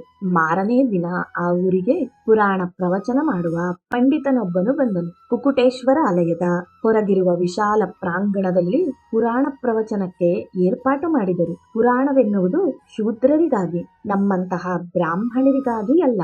ನಮಗೆ ತಿಳಿಯದ ಪುರಾಣವೇನೂ ಇಲ್ಲ. ಹೀಗೆ ಅಲ್ಲಿನ ಬ್ರಾಹ್ಮಣೋತ್ತಮರು ಹೇಳಿದರು. ಬಾಪನಾರ್ಯರು, ಶ್ರೇಷ್ಠಿಗಳು, ವರ್ಮರು ತಮ್ಮ ಪರವಾಗಿ ಸ್ವಲ್ಪ ಹಣವನ್ನು ಪುರಾಣ ಹೇಳುವ ಪಂಡಿತನಿಗೆ ಕೊಡುವುದು ಎಂದುಕೊಂಡರು. ಶೂದ್ರರೆಲ್ಲರೂ ಪುರಾಣ ಕೇಳಲು ಬರುವುದಕ್ಕೆ ಒಪ್ಪಿಕೊಂಡರು. ಶೂದ್ರರು ಪುರಾಣ ಹೇಳುವ ಪಂಡಿತನಿಗೆ ಸಂಭಾವನೆ ಕೊಡಬೇಕೆಂದು ಕೊಡುವ ಸಂಭಾವನೆಯಲ್ಲಿ ಅರ್ಧ ಭಾಗವನ್ನು ಬ್ರಾಹ್ಮಣ ಪರಿಷತ್ತಿಗೆ ಕೊಡಬೇಕೆಂದು ಸೂಚಿಸಿದರು. ಅದಕ್ಕೆ ಬಾಪನಾರ್ಯರು, ನೀವು ಪುರಾಣ ಶ್ರವಣವನ್ನೂ ಮಾಡಬೇಕು, ಜೊತೆಗೆ ಪಂಡಿತನ ಕಷ್ಟಾರ್ಜಿತವನ್ನು ಅಪಹರಿಸಲು ನೋಡುತ್ತಿರುವಿರಿ. ನೀವು ನಿಮ್ಮ ನಡವಳಿಕೆಯನ್ನು, ಆಲೋಚನಾ ವಿಧಾನವನ್ನು ಬದಲಾಯಿಸಿಕೊಳ್ಳದಿದ್ದರೆ ಭವಿಷ್ಯದಲ್ಲಿ ಕಾಲಪುರುಷನಿಂದ ತೀವ್ರ ಶಿಕ್ಷೆ ಅನುಭವಿಸಬೇಕಾಗುತ್ತದೆ ಎಂದು ಅವರನ್ನು ಮೊದಲಿಸಿದರು. ಬಂದ ಪುರಾಣ ಪಂಡಿತನಿಗೆ ಬಾಪನಾರ್ಯರ ಮನೆಯಲ್ಲಿ ಊಟಕ್ಕೆ ಏರ್ಪಾಟಾಯಿತು. ಪುರಾಣ ಪ್ರವಚನಕ್ಕೆ ಮುನ್ನ ಲಕ್ಷ್ಮಿ ಹಾಲನ್ನು ಕಾಯಿಸಿ ತೆಗೆದುಕೊಂಡು ಹೋಗಿ ಅವರಿಗೆ ಕೊಡುತ್ತಿದ್ದಳು. ಅದನ್ನು ಕುಡಿದು ಪುರಾಣ ಪ್ರವಚನ ಪ್ರಾರಂಭಿಸುತ್ತಿದ್ದರು. ಶ್ರೀಪಾದ ಶ್ರೀವಲ್ಲಭ ಸರ್ವ ಹೃದಯಾಂತರ್ವರ್ತಿಯಾದ್ದರಿಂದ ಅವರಿಗೆ ತಿಳಿಯದ್ದೇನೂ ಇಲ್ಲ. ಆ ಪುರಾಣ ಪಂಡಿತ ಮಹಾಜ್ಞಾನಿ, ಮಹಾಯೋಗಿ. ಅವನು ತನ್ನ ಯೋಗ ಶಕ್ತಿಯಿಂದ ತನ್ನ ಆತ್ಮ ಧರಿಸಿದ ಇತರ ರೂಪಗಳನ್ನು ಕಂಡುಕೊಳ್ಳುತ್ತಿದ್ದ. ಆ ರೂಪದಲ್ಲಿನ ಮಹಾಚೈತನ್ಯವನ್ನು ತನ್ನೊಳಗೆ ಆಕರ್ಷಿಸುತ್ತಿದ್ದ. ಅವನು ಈಗ ಒಬ್ಬ ಬ್ರಾಹ್ಮಣ ಜಮೀನುದಾರನ ಮನೆಯಲ್ಲಿರುವ 4-5 ತಿಂಗಳ ಹಸುಗೂಸಿನಲ್ಲಿ ತನ್ನ ಆತ್ಮವನ್ನು ಕಂಡುಕೊಂಡ. ಲಕ್ಷ್ಮಿ ತನಗೆ ಹಾಲನ್ನು ಕೊಡುತ್ತಿರುವಾಗ ಅವಳನ್ನು ಯೋಗ ದೃಷ್ಟಿಯಿಂದ ನೋಡಲು ತನ್ನ ಆತ್ಮವೇ ಲಕ್ಷ್ಮಿಯ ಮುಂದಿನ ಜನ್ಮದಲ್ಲಿ ತಾನು ಲಕ್ಷ್ಮಿಗೆ ಗಂಡನಾಗಿರುವೆನೆಂದು ತಿಳಿದುಕೊಂಡ. ಆದರೆ ಆ ಹಸುಗೂಸು ಲಕ್ಷ್ಮಿಯ ಗಂಡನಾಗಲಿರುವನು. ಆತ್ಮದಲ್ಲಿ ಪುರುಷ ರೂಪವೆಲ್ಲವೂ ಮೂಲತತ್ವವಾಗಿರುವ ಆ ಪಂಡಿತನಲ್ಲಿ ಇದುವರೆಗೆ ಐಕ್ಯವಾಗಿತ್ತು. ತನ್ನಲ್ಲಿನ ಶಕ್ತಿ ರೂಪ ಏನಾಯಿತೆಂದು ಯೋಗ ದೃಷ್ಟಿಯಿಂದ ನೋಡಲು ತನ್ನ ಸ್ತ್ರೀರೂಪದ ಮೂಲತತ್ವವು ಲಕ್ಷ್ಮಿ ಎಂದು ಗ್ರಹಿಸಿದನು. ಅಷ್ಟೇ ಅಲ್ಲದೆ ತನ್ನಲ್ಲಿನ ಸ್ತ್ರೀತತ್ವ ಎಲ್ಲವೂ ಲಕ್ಷ್ಮಿಯಲ್ಲಿ ವಿಲೀನವಾಗಿರುವುದನ್ನು ಗಮನಿಸಿದ. ಲಕ್ಷ್ಮಿಗೆ ತನ್ನ ಗಂಡನಲ್ಲಿ ಅತೀವ ಪ್ರೇಮ. ತನ್ನ ಗಂಡನ ಚೈತನ್ಯ ಭೂತ ಶರೀರವನ್ನು ಬಿಟ್ಟು ಬಂದಿಲ್ಲವೆಂದು ಅವಳಿಗೆ ತಿಳಿಯಿತು. ಅನೇಕ ಸಮಯಗಳಲ್ಲಿ ಆಕೆಗೆ ತನ್ನ ಗಂಡನ ರೂಪ ತನ್ನ ಪಕ್ಕದಲ್ಲೇ ನಿಂತಿರುವಂತೆ ಭಾಸವಾಗುತ್ತಿತ್ತು. ವಿರಜಾ ನದಿಯನ್ನು ದಾಟಿ ಗೋದಾನ ಮಾಡಿದರು. ಗೋಮಾತೆ ಕೂಡ ತನ್ನ ಗಂಡನನ್ನು ವಿರಜಾ ನದಿಯನ್ನು ದಾಟಿಸಿ ಕ್ಷೇಮವಾಗಿ ಭೂಲೋಕದಲ್ಲಿನ ಮತ್ತೊಂದು ಗೋವಾಗಿ ಜನಿಸಿದೆ ಎಂದು ತಿಳಿಯಿತು. ಕಾರಣವೆಂದರೆ ಆಕೆಗೆ ಗೋಮಾತೆಯ ದರ್ಶನವೂ ಆಯಿತು. ವಿರಜಾ ನದಿಯನ್ನು ದಾಟಿದ ಲಕ್ಷ್ಮಿಯು ಗಂಡನ ಚೈತನ್ಯ ತನ್ನ ಮೂಲತತ್ವವಾದ ಪುರಾಣ ಪಂಡಿತನಲ್ಲಿ ಲೀನವಾಯಿತೆಂದು ವಿಷಯ ಸರ್ವಜ್ಞರಾದ ಶ್ರೀಪಾದರಿಗೆ ತಿಳಿದ ವಿಷಯವೇ. ಆದರೆ ಆ ಪಂಡಿತ ಪೀಠಿಕಾಪುರದಲ್ಲಿ ಇರುವ ಕರ್ಮ ಋಣಾನುಬಂಧಗಳನ್ನು ಪೂರ್ಣಗೊಳಿಸಿಕೊಂಡ. ಅದರೊಂದಿಗೆ ತನ್ನ ಆತ್ಮ ಧರಿಸಿದ ಇತರ ರೂಪಕರ್ಮಗಳನ್ನೂ ಕೂಡ ತನ್ನ ಯೋಗ ಶಕ್ತಿಯಿಂದ ಪರಿಹರಿಸಿ ಪರಮೇಶ್ವರನಲ್ಲಿ ಐಕ್ಯವಾಗಲೆಂದು ನಿಶ್ಚಯಿಸಿ ಪೀಠಿಕಾಪುರಕ್ಕೆ ಬಂದ. ಒಂದು ವೇಳೆ ಪಂಡಿತ ಹಾಗೆ ಪರಮೇಶ್ವರನಲ್ಲಿ ಐಕ್ಯವಾಗಿದ್ದರೆ ಜಮೀನುದಾರನ ಮನೆಯಲ್ಲಿದ್ದ ತಿಂಗಳುಗಳ ಹಸುಗೂಸು ಮರಣಿಸುತ್ತಿತ್ತು. ಹಾಗೆ ಆಗಿದ್ದರೆ ಆ ಮಗುವೆ ಲಕ್ಷ್ಮಿಗೆ ಮುಂದಿನ ಜನ್ಮದಲ್ಲಿ ಗಂಡನಾಗಬೇಕಾಗಿರುವುದರಿಂದ ಲಕ್ಷ್ಮಿ ಈ ಜನ್ಮ ಪೂರ್ಣಗೊಳಿಸಿ ಮರುಜನ್ಮ ಪಡೆಯುವಷ್ಟರಲ್ಲಿ ಆಕೆಗೆ ಗಂಡನಾಗಬೇಕಿದ್ದ ಬಾಲಕ ಮರಣಿಸುವುದರಿಂದ ಅವಳು ಕನ್ಯೆಯಾಗಿಯೇ ಉಳಿಯಬೇಕಾಯಿತು. ಲಕ್ಷ್ಮಿಗೆ ಮರುಜನ್ಮ ಪಡೆಯುವ ಕೋರಿಕೆ ಬಹಳವಾಗಿತ್ತು. ಅದಕ್ಕೆ ಶರೀರ ಪತನದ ನಂತರ ಚೈತನ್ಯ ಸ್ಥಿತಿ ಹೊಂದಿದಾಗ ಇನ್ನೊಬ್ಬ ಸದ್ಬ್ರಾಹ್ಮಣರ ಮನೆಯಲ್ಲಿ ತಾನು ಜನಿಸಬಹುದು. ತನ್ನ ಗಂಡ ತಿಂಗಳ ಮಗುವಾಗಿರುವಾಗ ಜಮೀನುದಾರರ ಮಗು ಬೆಳೆದು ದೊಡ್ಡದಾಗುವುದು. ಪಾಪ ಲಕ್ಷ್ಮಿ ಮುಗ್ಧೆ. ಅವಳಿಗೆ ತಿಳಿಯದಲೇ ಅವಳು ಅರ್ಧನಾರೀಶ್ವರರ ಯೋಗವನ್ನು ಆಚರಿಸಿದಳು. ಇದೆಲ್ಲ ಶ್ರೀಪಾದರ ಲೀಲೆ. ಪುರಾಣ ಪ್ರವಚನವೆಂಬ ನಾಟಕ ಮುಗಿಯಿತು. ಶೂದ್ರರಿಂದ ಪಂಡಿತ ಸಂಭಾವನೆ ಸ್ವೀಕರಿಸಿದ ಲಕ್ಷ್ಮಿ ಶೂದ್ರ ಕುಲದಲ್ಲಿ ಹುಟ್ಟಿದಳು. ಶೂದ್ರ ಸಂಬಂಧ ಸ್ವೀಕರಿಸುವುದರಿಂದ ಶೂದ್ರರೊಂದಿಗೆ ತನಗೆ ಕರ್ಮಬಂಧವು ತೀರಿತೆಂದು ಪಂಡಿತ ಭಾವಿಸಿದ. ಇನ್ನು ಏನಾದರೂ ಕರ್ಮಬಂಧ ಉಳಿದಿದ್ದರೆ ಅದನ್ನು ಯೋಗಾಗ್ನಿಯಲ್ಲಿ ಸುಟ್ಟು ಹಾಕಲು ಯೋಚಿಸಿದ. ಬಾಪನಾರಿಯರ ಮನೆಯ ಭೋಜನ ಮಾಡುವುದರಿಂದ ತನ್ನ ಬ್ರಾಹ್ಮಣ ಜನ್ಮಕ್ಕೆ ಸಂಬಂಧಿಸಿದ ಋಣಾನುಬಂಧ ತೀರಿ ಹೋಗುವುದೆಂದು ಭಾವಿಸಿದ. ಆ ಮಹಾಯೋಗಿಗೆ ಸಂಭಾವನೆ ಕೊಡುವ ನಿಮಿತ್ತ ಬಾಪನಾರ್ಯರು ಒಳಕ್ಕೆ ಹೋಗಿದ್ದರು. ಅಷ್ಟರಲ್ಲಿ ಲಕ್ಷ್ಮಿ ಹಾಲನ್ನು ತೆಗೆದುಕೊಂಡು ಅಲ್ಲಿಗೆ ಬಂದಳು. ಲಕ್ಷ್ಮಿಗೆ ಶ್ರೀಪಾದರಲ್ಲಿ ಅಪಾರ ಭಕ್ತಿ ಶ್ರದ್ಧೆ. ಬಾಪನಾರ್ಯರು ಪಂಡಿತನಿಗೆ ಸಂಭಾವನೆಯನ್ನಿತ್ತರು. ಪಂಡಿತ ತನಗೆ ಅಪ್ಪಣೆ ಕೊಟ್ಟರೆ ಹೊರಡುವುದಾಗಿ ಹೇಳಿದ. ಶ್ರೀಪಾದರು ಎಲ್ಲರೂ ನಿನಗೆ ಅಪ್ಪಣೆ ಎತ್ತಿದ್ದಾರೆ, ಇಬ್ಬರನ್ನೂ ಹೊರತು ಅವರು ನಿರಾಕರಿಸುತ್ತಿದ್ದಾರೆ. ನನಗೆ ಕೋಮಟಿ ಲೆಕ್ಕ ಚೆನ್ನಾಗಿ ತಿಳಿದಿದೆ. ಬಾಕಿ ಎಷ್ಟಿದೆ, ಎಷ್ಟು ತೀರಿದೆ ಮೊದಲಾದ ವಿಷಯಗಳು ತೀರ್ಮಾನವಾಗದೆ ಈ ಪೀಠಿಕಾಪುರದಿಂದ ಹೊರಡಲು ಸಾಧ್ಯವಿಲ್ಲ ಎಂದರು. ಪಂಡಿತ ಸ್ವಲ್ಪ ಕಳವಳಕ್ಕೊಳಗಾದ. ಶ್ರೀಪಾದ ಶ್ರೀವಲ್ಲಭರು ದತ್ತಾವತಾರಿ ಎಂದು ಕೇಳಿದ್ದನು. ಶ್ರೀಪಾದರು ಆ ಬ್ರಾಹ್ಮಣನಿಗೆ, ಮಗು, ಈ ಲಕ್ಷ್ಮಿ ಮುಗ್ಧೆ. ಈಕೆ ಕೆಲವು ಸಂವತ್ಸರಗಳು ಮಾತ್ರ ಜೀವಿಸಿರುವುದು. ಈಕೆ ಮರಣಿಸಿದ ನಂತರ ಈಕೆಯ ಗತಿ ಏನಾಗಬೇಕು? ನೀನು ಜ್ಞಾನಿ. ಬ್ರಾಹ್ಮಣನಾಗಿಯೂ ಅಜ್ಞಾನ ರೂಪದ ಲಕ್ಷ್ಮೀ ಗಂಡನಾಗಿ ಜನಿಸಿದೆ. ಲಕ್ಷ್ಮಿ ಗೊಲ್ಲ ರೂಪದಲ್ಲಿರುವ ನಿನ್ನೊಂದಿಗೆ ಕಷ್ಟ ಸುಖಗಳನ್ನು ಹಂಚಿಕೊಂಡಿದ್ದಾಳೆ. ನಿನ್ನಲ್ಲಿನ ಗೊಲ್ಲ ರೂಪದ ಚೈತನ್ಯ ವಿರಜಾ ನದಿಯ ದಾಟಿ ಬಂದ ಗೋಮಾತೆ ಮತ್ತೆ ಭೂಲೋಕಕ್ಕೆ ಸ್ವೇಚ್ಛೆಯಿಂದ ಹಿಂತಿರುಗಿದಳು. ಲಕ್ಷ್ಮಿ ತನ್ನ ಪ್ರೇಮಾಗ್ನಿಯಿಂದ ಗಂಡನ ಚೈತನ್ಯವನ್ನು ತನ್ನ ಬಳಿಯಲ್ಲೇ ಉಳಿಸಿಕೊಂಡಳು. ಗೊಲ್ಲ ವನಿತೆಯ ರೂಪದ್ದಲ್ಲದ ಈ ಮಹಾ ಚೈತನ್ಯ ಕೆಲವು ಸಂವತ್ಸರಗಳ ನಂತರ ಶರೀರ ಪತನವಾದಾಗ ಬ್ರಾಹ್ಮಣ ಚೈತನ್ಯದೊಳಕ್ಕೆ ಬದಲಾಗಬಲ್ಲದು. ಈಕೆ ಗೊಲ್ಲ ವನಿತಾ ರೂಪದ ಬ್ರಾಹ್ಮಣಿ, ನೀನು ಬ್ರಾಹ್ಮಣ ರೂಪದ ಗೊಲ್ಲ. ನಿಮ್ಮ ಕರ್ಮ ಸಂಬಂಧಗಳು ನನಗೆ ಚೆನ್ನಾಗಿ ಗೊತ್ತು. ಪದ್ಮಾವತಿ ಸ್ವರೂಪನಾದ ನಾನು ಭವಿಷ್ಯದಲ್ಲಿ ಬ್ರಾಹ್ಮಣಳಾಗಿ ಹುಟ್ಟುವ ಇವಳನ್ನು ಬಂಗಾರದ ತಿಲಕವಿಟ್ಟು ಆಶೀರ್ವದಿಸುವೆ. ಈಕೆಯ ಮಾಂಗಲ್ಯ ಈ ಹಿರಣ್ಯ ಲೋಕದಲ್ಲಿ ಸೃಷ್ಟಿಯಾಗಿದೆ. ಬಂಗಾರದೊಂದಿಗೆ ಸಂಬಂಧ ಕಡಿದುಕೊಂಡು ಪತ್ನಿಗೆ ಪತಿಯಿಂದ ಸಂಬಂಧ ಕಿತ್ತು ಹೋಗುವುದು. ಅದಕ್ಕೆ ನಾನು ಹಿರಣ್ಯ ಲೋಕದಲ್ಲಿ ಈಕೆಗೆ ಸಂಬಂಧಿಸಿದ ಮಾಂಗಲ್ಯಾಭರಣಗಳನ್ನು ಇರಿಸಿದ್ದೇನೆ. ತಿಂಗಳ ಕೂಸು ಆಗಿರುವ ನಿನ್ನ ಚೈತನ್ಯವನ್ನು ಉಪಸಂಹರಿಸದಿದ್ದರೆ ಯಾವುದಾದರೂ ಅಸುರ ಶಕ್ತಿ ಆ ಶರೀರವನ್ನು ಪ್ರವೇಶಿಸಿ ಆ ಕೃತ್ಯಗಳನ್ನು ಮಾಡಬಹುದು. ಅದಕ್ಕೆ ಈಕೆಯಿಂದ ಸುವರ್ಣ ದಾನವನ್ನು ಸ್ವೀಕರಿಸಿ ಋಣಾನುಬಂಧ ಕರ್ಮಾನುಬಂಧವನ್ನು ಉಪಸಂಹರಿಸಿಕೊ.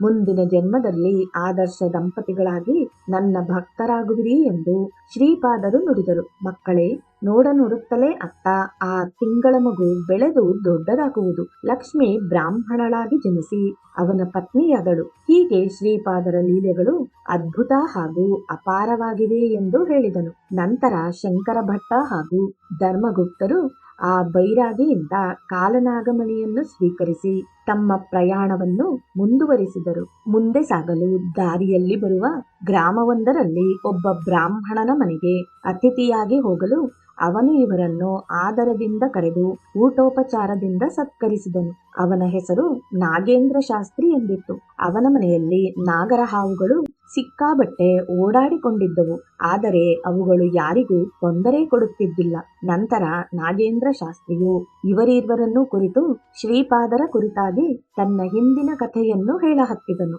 ಅದು ಎಂತೆಂದರೆ, ಮಕ್ಕಳೇ, ಶ್ರೀಪಾದರು 15 ಸಂವತ್ಸರದಲ್ಲಿರುವಾಗ ನಾನು ಪೀಠಿಕಾಪುರಕ್ಕೆ ಹೋಗಿದ್ದೆ. ಅಲ್ಲಿನ ಪಾದಗಯಾ ಕ್ಷೇತ್ರದಲ್ಲಿರುವ ದತ್ತನ ಕೊರಳಲ್ಲಿ ಕಾಲನಾಗನನ್ನು ಕಂಡೆ. ಅದರ ಹೆಡೆಯ ಮೇಲೆ ಮಣಿಯಿತ್ತು. ಕಾಲವನ್ನು ನಿರ್ಧರಿಸುವ ನಾಗಗಳಿಗೆ ಕಾಲನಾಗನೆಂದು ಕರೆಯುವರು. ಅವುಗಳಿಗೆ ಖಂಡಿತವಾಗಿಯೂ ಮಣಿ ಇರುತ್ತವೆ. ಆ ಮಣಿಯು ರಾತ್ರಿ ವೇಳೆಯಲ್ಲಿ ತನ್ನ ದಿವ್ಯ ಕಾಂತಿಯನ್ನು ಬೀರುತ್ತದೆ. ಮಾನವರಿಗೆ ಮಾತ್ರವಲ್ಲದೆ ನಾಗಗಳಿಗೂ ನಾನಾ ಸ್ಥಿತಿಗಳಿವೆ. ಕಾಲನಾಗವು ಸಾಮಾನ್ಯವಾಗಿ ಮನುಷ್ಯನಿಗೆ ಕಾಣದು. ಕಾಲನಾಗದ ಹಣೆಯ ಮೇಲೆ ಇರುವ ನಾಗಮಣಿಗೆ ಅಂಗಾರಕ ಗ್ರಹದಿಂದ ಬರುವ ಅಶುಭ ಸ್ಕಂದಗಳನ್ನು ನಿವಾರಿಸುವ ಶಕ್ತಿ ಇರುತ್ತದೆ. ಅಶುಭ ಸ್ಪಂದನಗಳು ನಾಗಮಣಿಯಲ್ಲಿ ಲಯವಾಗಿ ಹೋಗಿ ಅದರಿಂದ ಶುಭಪ್ರದ ಸ್ಪಂದನಗಳು ಹೊರಬರುತ್ತವೆ. ಆ ಮಂಗಳಮಯ ಸ್ಪಂದನಗಳು ಮಂಗಳ ಗ್ರಹ ಪೀಡಿತರಿಗೆ ಶುಭವನ್ನು ಕರುಣಿಸುವವು. ಮನೆಯಲ್ಲಿ ಕಂಟಕ, ಬಂಧು ಮಿತ್ರರೊಂದಿಗೆ ವಿರೋಧ, ಋಣಬಾಧೆ, ಕನ್ಯೆಯರಿಗೆ ಸರಿಯಾದ ವಯಸ್ಸಿಗೆ ಮದುವೆಯಾಗದೇ ಇರುವುದು, ವಿವಾಹವಾದರೂ ಸಂತಾನವಾಗದೇ ಇರುವುದು, ಯಾವುದೇ ಕೆಲಸದಲ್ಲಿ ಕೈ ಹಾಕಿದರೂ ಯಶಸ್ಸು ಕಾಣದಿರುವುದು, ಇವೆಲ್ಲವೂ ನಾಗಮಣಿ ದರ್ಶನದಿಂದಾಗಿ ದೂರವಾಗುತ್ತವೆ. ಹಾಗಾಗಿ ನನ್ನಲ್ಲಿ ನಾಗಮಣಿ ಹೊಂದುವ ಕನಸ್ಸು ಅಂಕುರಿಸಿತು. ಆದರೆ ಸ್ವಯಂಭೂದತ್ತನ ದರ್ಶನ ಪಡೆದು ಪೀಠಿಕಾಪುರದಲ್ಲಿರುವ ನರಸಿಂಹವರ್ಮರ ಮನೆಯ ಮುಂದಿನಿಂದ ಹೋಗುತ್ತಿದ್ದಾಗ ಶ್ರೀಪಾದರು ಅವರ ಮನೆಯ ಮುಂದಿನ ಗಿಡಕ್ಕೆ ವಿನೋದದಿಂದ ನೀರು ಹಾಕುತ್ತಿದ್ದರು. ಅದು ಔದುಂಬರ ವೃಕ್ಷವಾಗಿತ್ತು. ಅದಕ್ಕೆ ವರ್ಮರು ಪಾತಿ ಮಾಡುತ್ತಿದ್ದರು. ಆಗ ಅಲ್ಲೊಂದು ಶ್ರೀಪಾದರ ಪಾದಮುದ್ರೆ ಇರುವ ತಾಮ್ರದ ಪಾದುಕೆ ಸಿಗುತ್ತದೆ. ಆ ಪಾದುಕೆಗಳು 16 ವರ್ಷದ ಬಾಲಕನ ಪಾದಕ್ಕೆ ಸರಿಹೊಂದುವಂತಹ ಪ್ರಮಾಣದಲ್ಲಿತ್ತು. ಆಗ ಅವರು ನನ್ನನ್ನು ಕುರಿತು, ಹೇ ನಾಗೇಂದ್ರ ಶಾಸ್ತ್ರಿ, ಈ ಕಡೆ ಬಾ ಎಂದಂತಾಗಿ ನಾನು ಆಶ್ಚರ್ಯದಿಂದ ಅವರ ಬಳಿಗೆ ಹೋದೆ. ವರ್ಮರು ಆ ಪಾದುಕೆಗಳನ್ನು ಎಳೆ ನೀರಿನಿಂದ ತೊಳೆದರು. ಅವುಗಳು ತಮ್ಮ ಪೂಜೆಗಾಗಿ ಕೊಟ್ಟಿರುವುದೆಂದು ವರ್ಮರು ಶ್ರೀಪಾದರು ನನ್ನ ಕೈಗಿತ್ತು, ನಾಗೇಂದ್ರ ಶಾಸ್ತ್ರಿ, ನೀನು ನಾಗೇಂದ್ರನ ಪೀಠವೊಂದನ್ನು ಸ್ಥಾಪಿಸಿ ಆ ಪಾದುಕೆಗಳನ್ನು ಪೂಜಿಸು. ಅಲ್ಲದೆ ನೀನು ಕಾಲನಾಗನ ಮಣಿ ಬೇಕೆಂದು ಬಹಳ ಕಾಲದಿಂದ ಕೊರಗುತ್ತಿರುವೆ. ಆ ಕಾಲನಾಗಮಣಿಯೇ ನಾನಾಗಿರುವುದರಿಂದ ನನ್ನ ಈ ದಿವ್ಯ ಪಾದುಕೆಗಳನ್ನು ಪೂಜಿಸುವವನಾಗು. ಬಹಳ ಕಾಲದಿಂದ ರೋಗ ಪೀಡಿತರಾದ ರೋಗಿಗಳು ನಿನ್ನಲ್ಲಿಗೆ ಬರುವರು.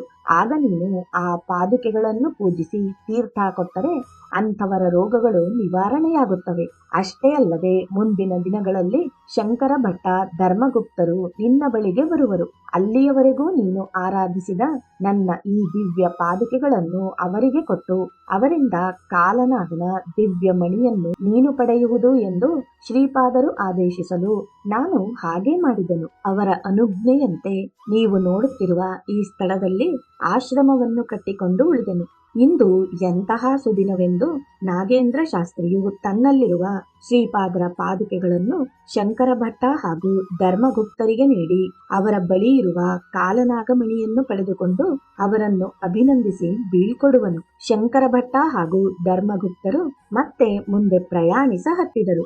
ಅವರು ಪ್ರಯಾಣ ಮಾಡುತ್ತಿದ್ದಾಗ ಶ್ರೀಪಾದರೇ ಅವರೊಂದಿಗೆ ಪ್ರಯಾಣ ಮಾಡುತ್ತಿದ್ದಂತೆಯೇ ಭಾಸವಾಗುತ್ತಿತ್ತು. ಹೆಜ್ಜೆ ಹೆಜ್ಜೆಗೂ ಶ್ರೀಪಾದರೇ ಅವರಿಗೆ ಚೈತನ್ಯ ಸ್ಫೂರ್ತಿಯಾಗಿದ್ದರು. ಅವರ ಭೋಜನದಲ್ಲಿಯೂ ಶ್ರೀಪಾದರು ಜೊತೆಯಲ್ಲಿದ್ದಂತೆ ಅನುಭೂತಿಯಾಗುತ್ತಿತ್ತು. ಹೀಗೆಯೇ ಸಾಗಲು ಅವರು ತ್ರಿಪುರಾಂತಕ್ಕೆ ಬಂದು ತಲುಪುವರು.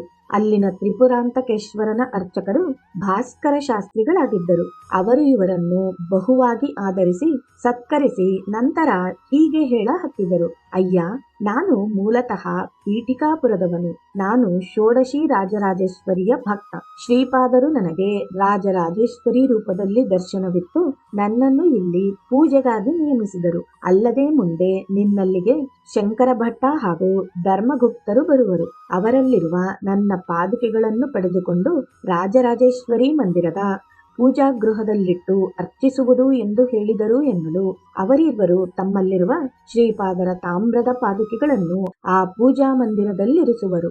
ಆಗ ಅದರಿಂದ ದಿವ್ಯವಾದ ಧ್ವನಿಯೊಂದು ಹೊರಹೊಮ್ಮುತ್ತದೆ. ಅದು ಎಂತೆಂದರೆ, ಮಕ್ಕಳೇ, ನೀವೆಷ್ಟು ಧನ್ಯರು. ಈ ಪಾದುಕೆಗಳಿಗೆ ಭಾಸ್ಕರ ಶಾಸ್ತ್ರಿ ಪೂಜೆಯನ್ನು ಮಾಡುವನು. ಪ್ರಸ್ತುತ ತಾಮ್ರದ ರೂಪದಲ್ಲಿರುವ ಈ ಪಾದುಕೆಗಳು ಭಾಸ್ಕರ ಶಾಸ್ತ್ರಿಯ ಮಂತ್ರೋಪಾಸನೆ ಬಲದಿಂದ ಕೆಲವು ಸಂವತ್ಸರಗಳಲ್ಲಿ ಇವು ಸ್ವರ್ಣ ಪಾದುಕೆಗಳಾಗಿ ಬದಲಾಗುತ್ತವೆ. ಹಿರಣ್ಯ ಲೋಕದಲ್ಲಿನ ಕೆಲವು ಮಹಾಪುರುಷರು ಇವನ್ನು ತೆಗೆದುಕೊಂಡು ಹೋಗಿ ಅಲ್ಲಿ ಅರ್ಚನೆಯಾಗಿ ಅಲ್ಲಿಂದ ಕಾರಣ ಹಾಗೂ ಮಹಾಕಾರಣ ಲೋಕದಲ್ಲಿ ಪೂಜಿಸಲ್ಪಟ್ಟು ನಂತರ 18,000 ಮಂದಿ ಮಹಾಸಿದ್ಧ ಪುರುಷರು ಈ ಪಾದುಕೆಗಳನ್ನು ಸ್ವರ್ಣ ವಿಮಾನದಲ್ಲಿ ತೆಗೆದುಕೊಂಡು ಹೋಗಿ ನನ್ನ ಜನ್ಮಸ್ಥಾನದಲ್ಲಿ ಮಂತ್ರಪೂರ್ವಕ ನಿರಾಜನಾರೊಂದಿಗೆ ಭೂಮಿಗೆ 360 ಆಳದಲ್ಲಿ ಪ್ರತಿಷ್ಠಾಪಿಸುವರು. ಸ್ವರ್ಣಮಯ ದೇಹಕಾಂತಿಯ ದಿವ್ಯ ಸರ್ಪಗಳು ಪ್ರತಿನಿತ್ಯ ಆ ಸ್ವರ್ಣ ಪಾದುಕೆಗಳನ್ನು ಅರ್ಚಿಸುತ್ತವೆ. ಪ್ರಾಕೃತ ಜನರಿಗೆ ಭೂಮಿಯ ಮೇಲಿರುವ ಪ್ರಾಕೃತ ಪೀಠಿಕಾಪುರವೇ ಕಾಣುವುದು. ಯೋಗ ದೃಷ್ಟಿ ಇರುವವರಿಗೆ ಮಾತ್ರ ಸ್ವರ್ಣ ಪೀಠಿಕಾಪುರವು ಕಾಣಿಸುವುದು. ಭವಿಷ್ಯದಲ್ಲಿ ವಿಚಿತ್ರಗಳೆಷ್ಟೋ ನಡೆಯುತ್ತವೆ. ನನ್ನ ಮಹಾಸಂಸ್ಥಾನದಲ್ಲಿರುವ ನನ್ನ ಪಾದುಕೆಗಳ ದರ್ಶನದಿಂದ ಭಕ್ತರು ಇರುವೆಯ ಭಾರದಂತೆ ಅನುಭವ ಹೊಂದುವರು ಎನ್ನಲು ಎಲ್ಲರೂ ಆಶ್ಚರ್ಯಚಕಿತರಾಗಿ ಶ್ರೀಚರಣರ ಅನೂಹ್ಯವಾದ ಲೀಲೆಗಳನ್ನು ಕೊಂಡಾಡಿದರು. ನಂತರ ಭಾಸ್ಕರ ಶಾಸ್ತ್ರಿಯು ಶ್ರೀಪಾದರ ಮಹಾಸರಸ್ವತಿ, ಮಹಾಲಕ್ಷ್ಮಿ, ಮಹಾಕಾಳಿ, ರಾಜರಾಜೇಶ್ವರಿ ಸ್ವರೂಪಗಳ ಕುರಿತಾಗಿ ವರ್ಣಿಸಿದರು. ನಂತರ ಶಂಕರ ಭಟ್ಟ, ಧರ್ಮಗುಪ್ತರು ಒಂದೆರಡು ದಿನ ಅಲ್ಲೇ ಉಳಿದು ಶ್ರೀಪಾದರ ಎಲ್ಲಾ ಸಂಗತಿಗಳನ್ನು ಗ್ರಹಿಸಿದರು. ಭಾಸ್ಕರ ಶಾಸ್ತ್ರಿಯು ತಾನು ಕಂಡುಂಡ ಶ್ರೀಪಾದ ಶ್ರೀವಲ್ಲಭರ ಘಟನೆಗಳನ್ನು ಸವಿವರವಾಗಿ ವಿವರಿಸಿದನು. ಹೀಗೆ ಅವರಿಬ್ಬರು ಮತ್ತೆ ಪೀಠಿಕಾಪುರವನ್ನು ಯಾವಾಗ ನೋಡುತ್ತೇವೋ ಎಂದು ಕಾತುರವಾಗಿ ಭಾಸ್ಕರ ಶಾಸ್ತ್ರಿಯಿಂದ ನಿರೂಪ ಹೊಂದಿದವರಾಗಿ ಬಡಬಡನೆ ಪೀಠಿಕಾಪುರದತ್ತ ಹೊರಡಲು ಅಣಿಯಾದರು. ಆಗ ಭಾಸ್ಕರ ಶಾಸ್ತ್ರಿಗಳು ಶ್ರೀಪಾದ ಶ್ರೀವಲ್ಲಭರ ಪಾದುಕೆ ಮೇಲಿನ ಸ್ವಲ್ಪ ಮಂತ್ರಾಕ್ಷತೆಯನ್ನು ಇವರ ಕೈಗಿತ್ತು ನಿಮಗೆ ಒಳ್ಳೆಯದಾಗಲಿ ಎಂದು ಹೇಳಿ ಹರಸಿ ಕಳುಹಿಸಿದರು. ಅವರು ಸ್ವಲ್ಪ ದೂರ ಪ್ರಯಾಣಿಸಲು ಮದುವೆ ಮನೆಗೆ ಸೇರಿದ ಎತ್ತಿನ ಗಾಡಿಯ ವೈಶ್ಯ ಮುಖ್ಯಸ್ಥನೋರ್ವನು ಬನ್ನಿರಿ ಅಂತ ಕರೆಯಲು ಶಂಕರ ಭಟ್ಟ ಹಾಗೂ ಧರ್ಮಗುಪ್ತರು ಗಾಡಿಯನ್ನೇರಿದರು. ಅದರ ಪ್ರಮುಖನ ಹೆಸರು ಧನಗುಪ್ತ. ಅವನು ಇವರನ್ನು ಕುರಿತು, ಸ್ವಾಮಿ, ಇಂದು ನನಗೆ ಶುಭ ದಿನ. ನಾನು ಯಾವಾಗಲೋ ಒಂದು ಸಲ ಪೀಠಿಕಾಪುರಕ್ಕೆ ವ್ಯಾಪಾರಕ್ಕಾಗಿ ಹೋಗಿದ್ದೆ. ಆಗ ಶ್ರೀಪಾದರ ದರ್ಶನ ವೆಂಕಟಪ್ಪಯ್ಯ ಶ್ರೇಷ್ಠಿಗಳ ಮನೆಯಲ್ಲಿ ಆಯಿತು. ಆಗ ಶ್ರೀಪಾದರು ಪ್ರೀತಿಯಿಂದ ನಿನ್ನ ಕುಮಾರನ ವಿವಾಹ ಸಂದರ್ಭಕ್ಕಾಗಿ ನಾನು ಮಂತ್ರಾಕ್ಷತೆ ಕೊಟ್ಟಿದ್ದೇನೆ. ನಿನಗೆ ಯಾರಿಂದ ಮಂತ್ರಾಕ್ಷತೆ ಸಿಗುವುದೋ ಆ ಬಡ ಬ್ರಾಹ್ಮಣನಿಗೆ 11 ವರಾಹಗಳನ್ನು ದಕ್ಷಿಣೆಯಾಗಿ ಕೊಡು. ಆತನೊಂದಿಗೆ ಒಬ್ಬ ವೈಶ್ಯ ಪ್ರಮುಖನೂ ಬರುವನು. ಅವನ ಮಗಳಿಗೆ ನಿನ್ನ ಮಗನನ್ನು ಕೊಟ್ಟು ವಿವಾಹ ಮಾಡು ಎಂದು ತಿಳಿಸಿದ್ದರು ಎಂದು ಹೇಳಲು ಶಂಕರ ಭಟ್ಟ ಹಾಗೂ ಧರ್ಮಗುಪ್ತರು ವಿಚಲಿತರಾದರು. ಗಾಡಿ ಕೊಂಡವೀಡು ತಲುಪಿತು. ಧನಗುಪ್ತರ ಮಗಳಿಗೆ ಧರ್ಮಗುಪ್ತರ ಮಗನಿಗೆ ಮದುವೆ ಮಾಡಿಕೊಡಲು ನಿರ್ಧರಿಸಲಾಯಿತು. ಕೊಂಡವೀಡುವಿನಲ್ಲೇ ಮದುವೆಯು ವಿಜೃಂಭಣೆಯಿಂದ ಜರುಗಿತು. ಮುಂದೆ ಧರ್ಮಗುಪ್ತರು ವ್ಯಾಪಾರ ಕಾರ್ಯ ನಿಮಿತ್ತ ಅಲ್ಲೇ ಉಳಿದರು. ಶಂಕರ ಭಟನು ಪೀಠಿಕಾಪುರದತ್ತ ಸಾಗಿದ. ದಾರಿಯಲ್ಲಿ ಶಂಕರ ಭಟನು ವಿಜಯವಾಟಿಕೆಗೆ ತಲುಪಿ ಅಲ್ಲಿನ ಕೃಷ್ಣಾ ತಟಾಕೆಯಲ್ಲಿರುವ ಕನಕದುರ್ಗೆಯ ದರ್ಶನ ಪಡೆದ. ಆಗ ಅವನಿಗೆ ಅಲ್ಲಿರುವ ವೃದ್ಧ ಸನ್ಯಾಸಿಯೋರ್ವನ ಪರಿಚಯವಾಗುವುದು. ಅವರಿಬ್ಬರು ವಿಜಯವಾಡದಿಂದ ರಾಣ್ಯಾಹೇಂದ್ರ ವರವನ್ನು ಸೇರಿ ಅಲ್ಲಿರುವ ಗೋದಾವರಿಯಲ್ಲಿ ಮಿಂದು ಮಾರ್ಕಂಡೇಶ್ವರ, ಕೋಟಿಲಿಂಗೇಶ್ವರನ ದರ್ಶನ ಪಡೆದು ಮುಂದೆ ಸಾಗಲು ಶಂಕರ ಭಟನು ಆ ವೃದ್ಧ ಸನ್ಯಾಸಿಯನ್ನು ಕುರಿತು, ನಾವು ಇನ್ನೂ ಒಂದೆರಡು ದಿನಗಳಲ್ಲಿ ಪೀಠಿಕಾಪುರವನ್ನು ಸೇರುತ್ತೇವೆ. ಅಲ್ಲಿ ಶ್ರೀಪಾದರು ಅವತರಿಸಿದ ಗೃಹವನ್ನು ನೋಡಬಹುದು. ವೆಂಕಟಪ್ಪಯ್ಯ ಶ್ರೇಷ್ಠಿ ನರಸಿಂಹವರ್ಮರನ್ನು ಭೇಟಿಯಾಗಬಹುದು. ಬಾಪನಾರ್ಯರಿಂದ ಆಶೀರ್ವಾದ ಪಡೆಯಬಹುದು. ಅವರ ಮಾತಾಪಿತೃಗಳಿಂದ ಸುಮತಿ ಅಪ್ಪಲರಾಜ ಶರ್ಮರನ್ನು ಕಣ್ಣಾರೆ ಕಂಡು ದರ್ಶಿಸಬಹುದು ಎನ್ನುತ್ತಿದ್ದಂತೆ ಆ ವೃದ್ಧ ಸನ್ಯಾಸಿಯು ಮೌನ ತಾಳಿದ ಎನ್ನುವಲ್ಲಿಗೆ ಈ ಅಧ್ಯಾಯವು ಸಮಾಪ್ತಿಯಾಗುತ್ತದೆ. ಜೈ ಗುರುದೇವ ದತ್ತ.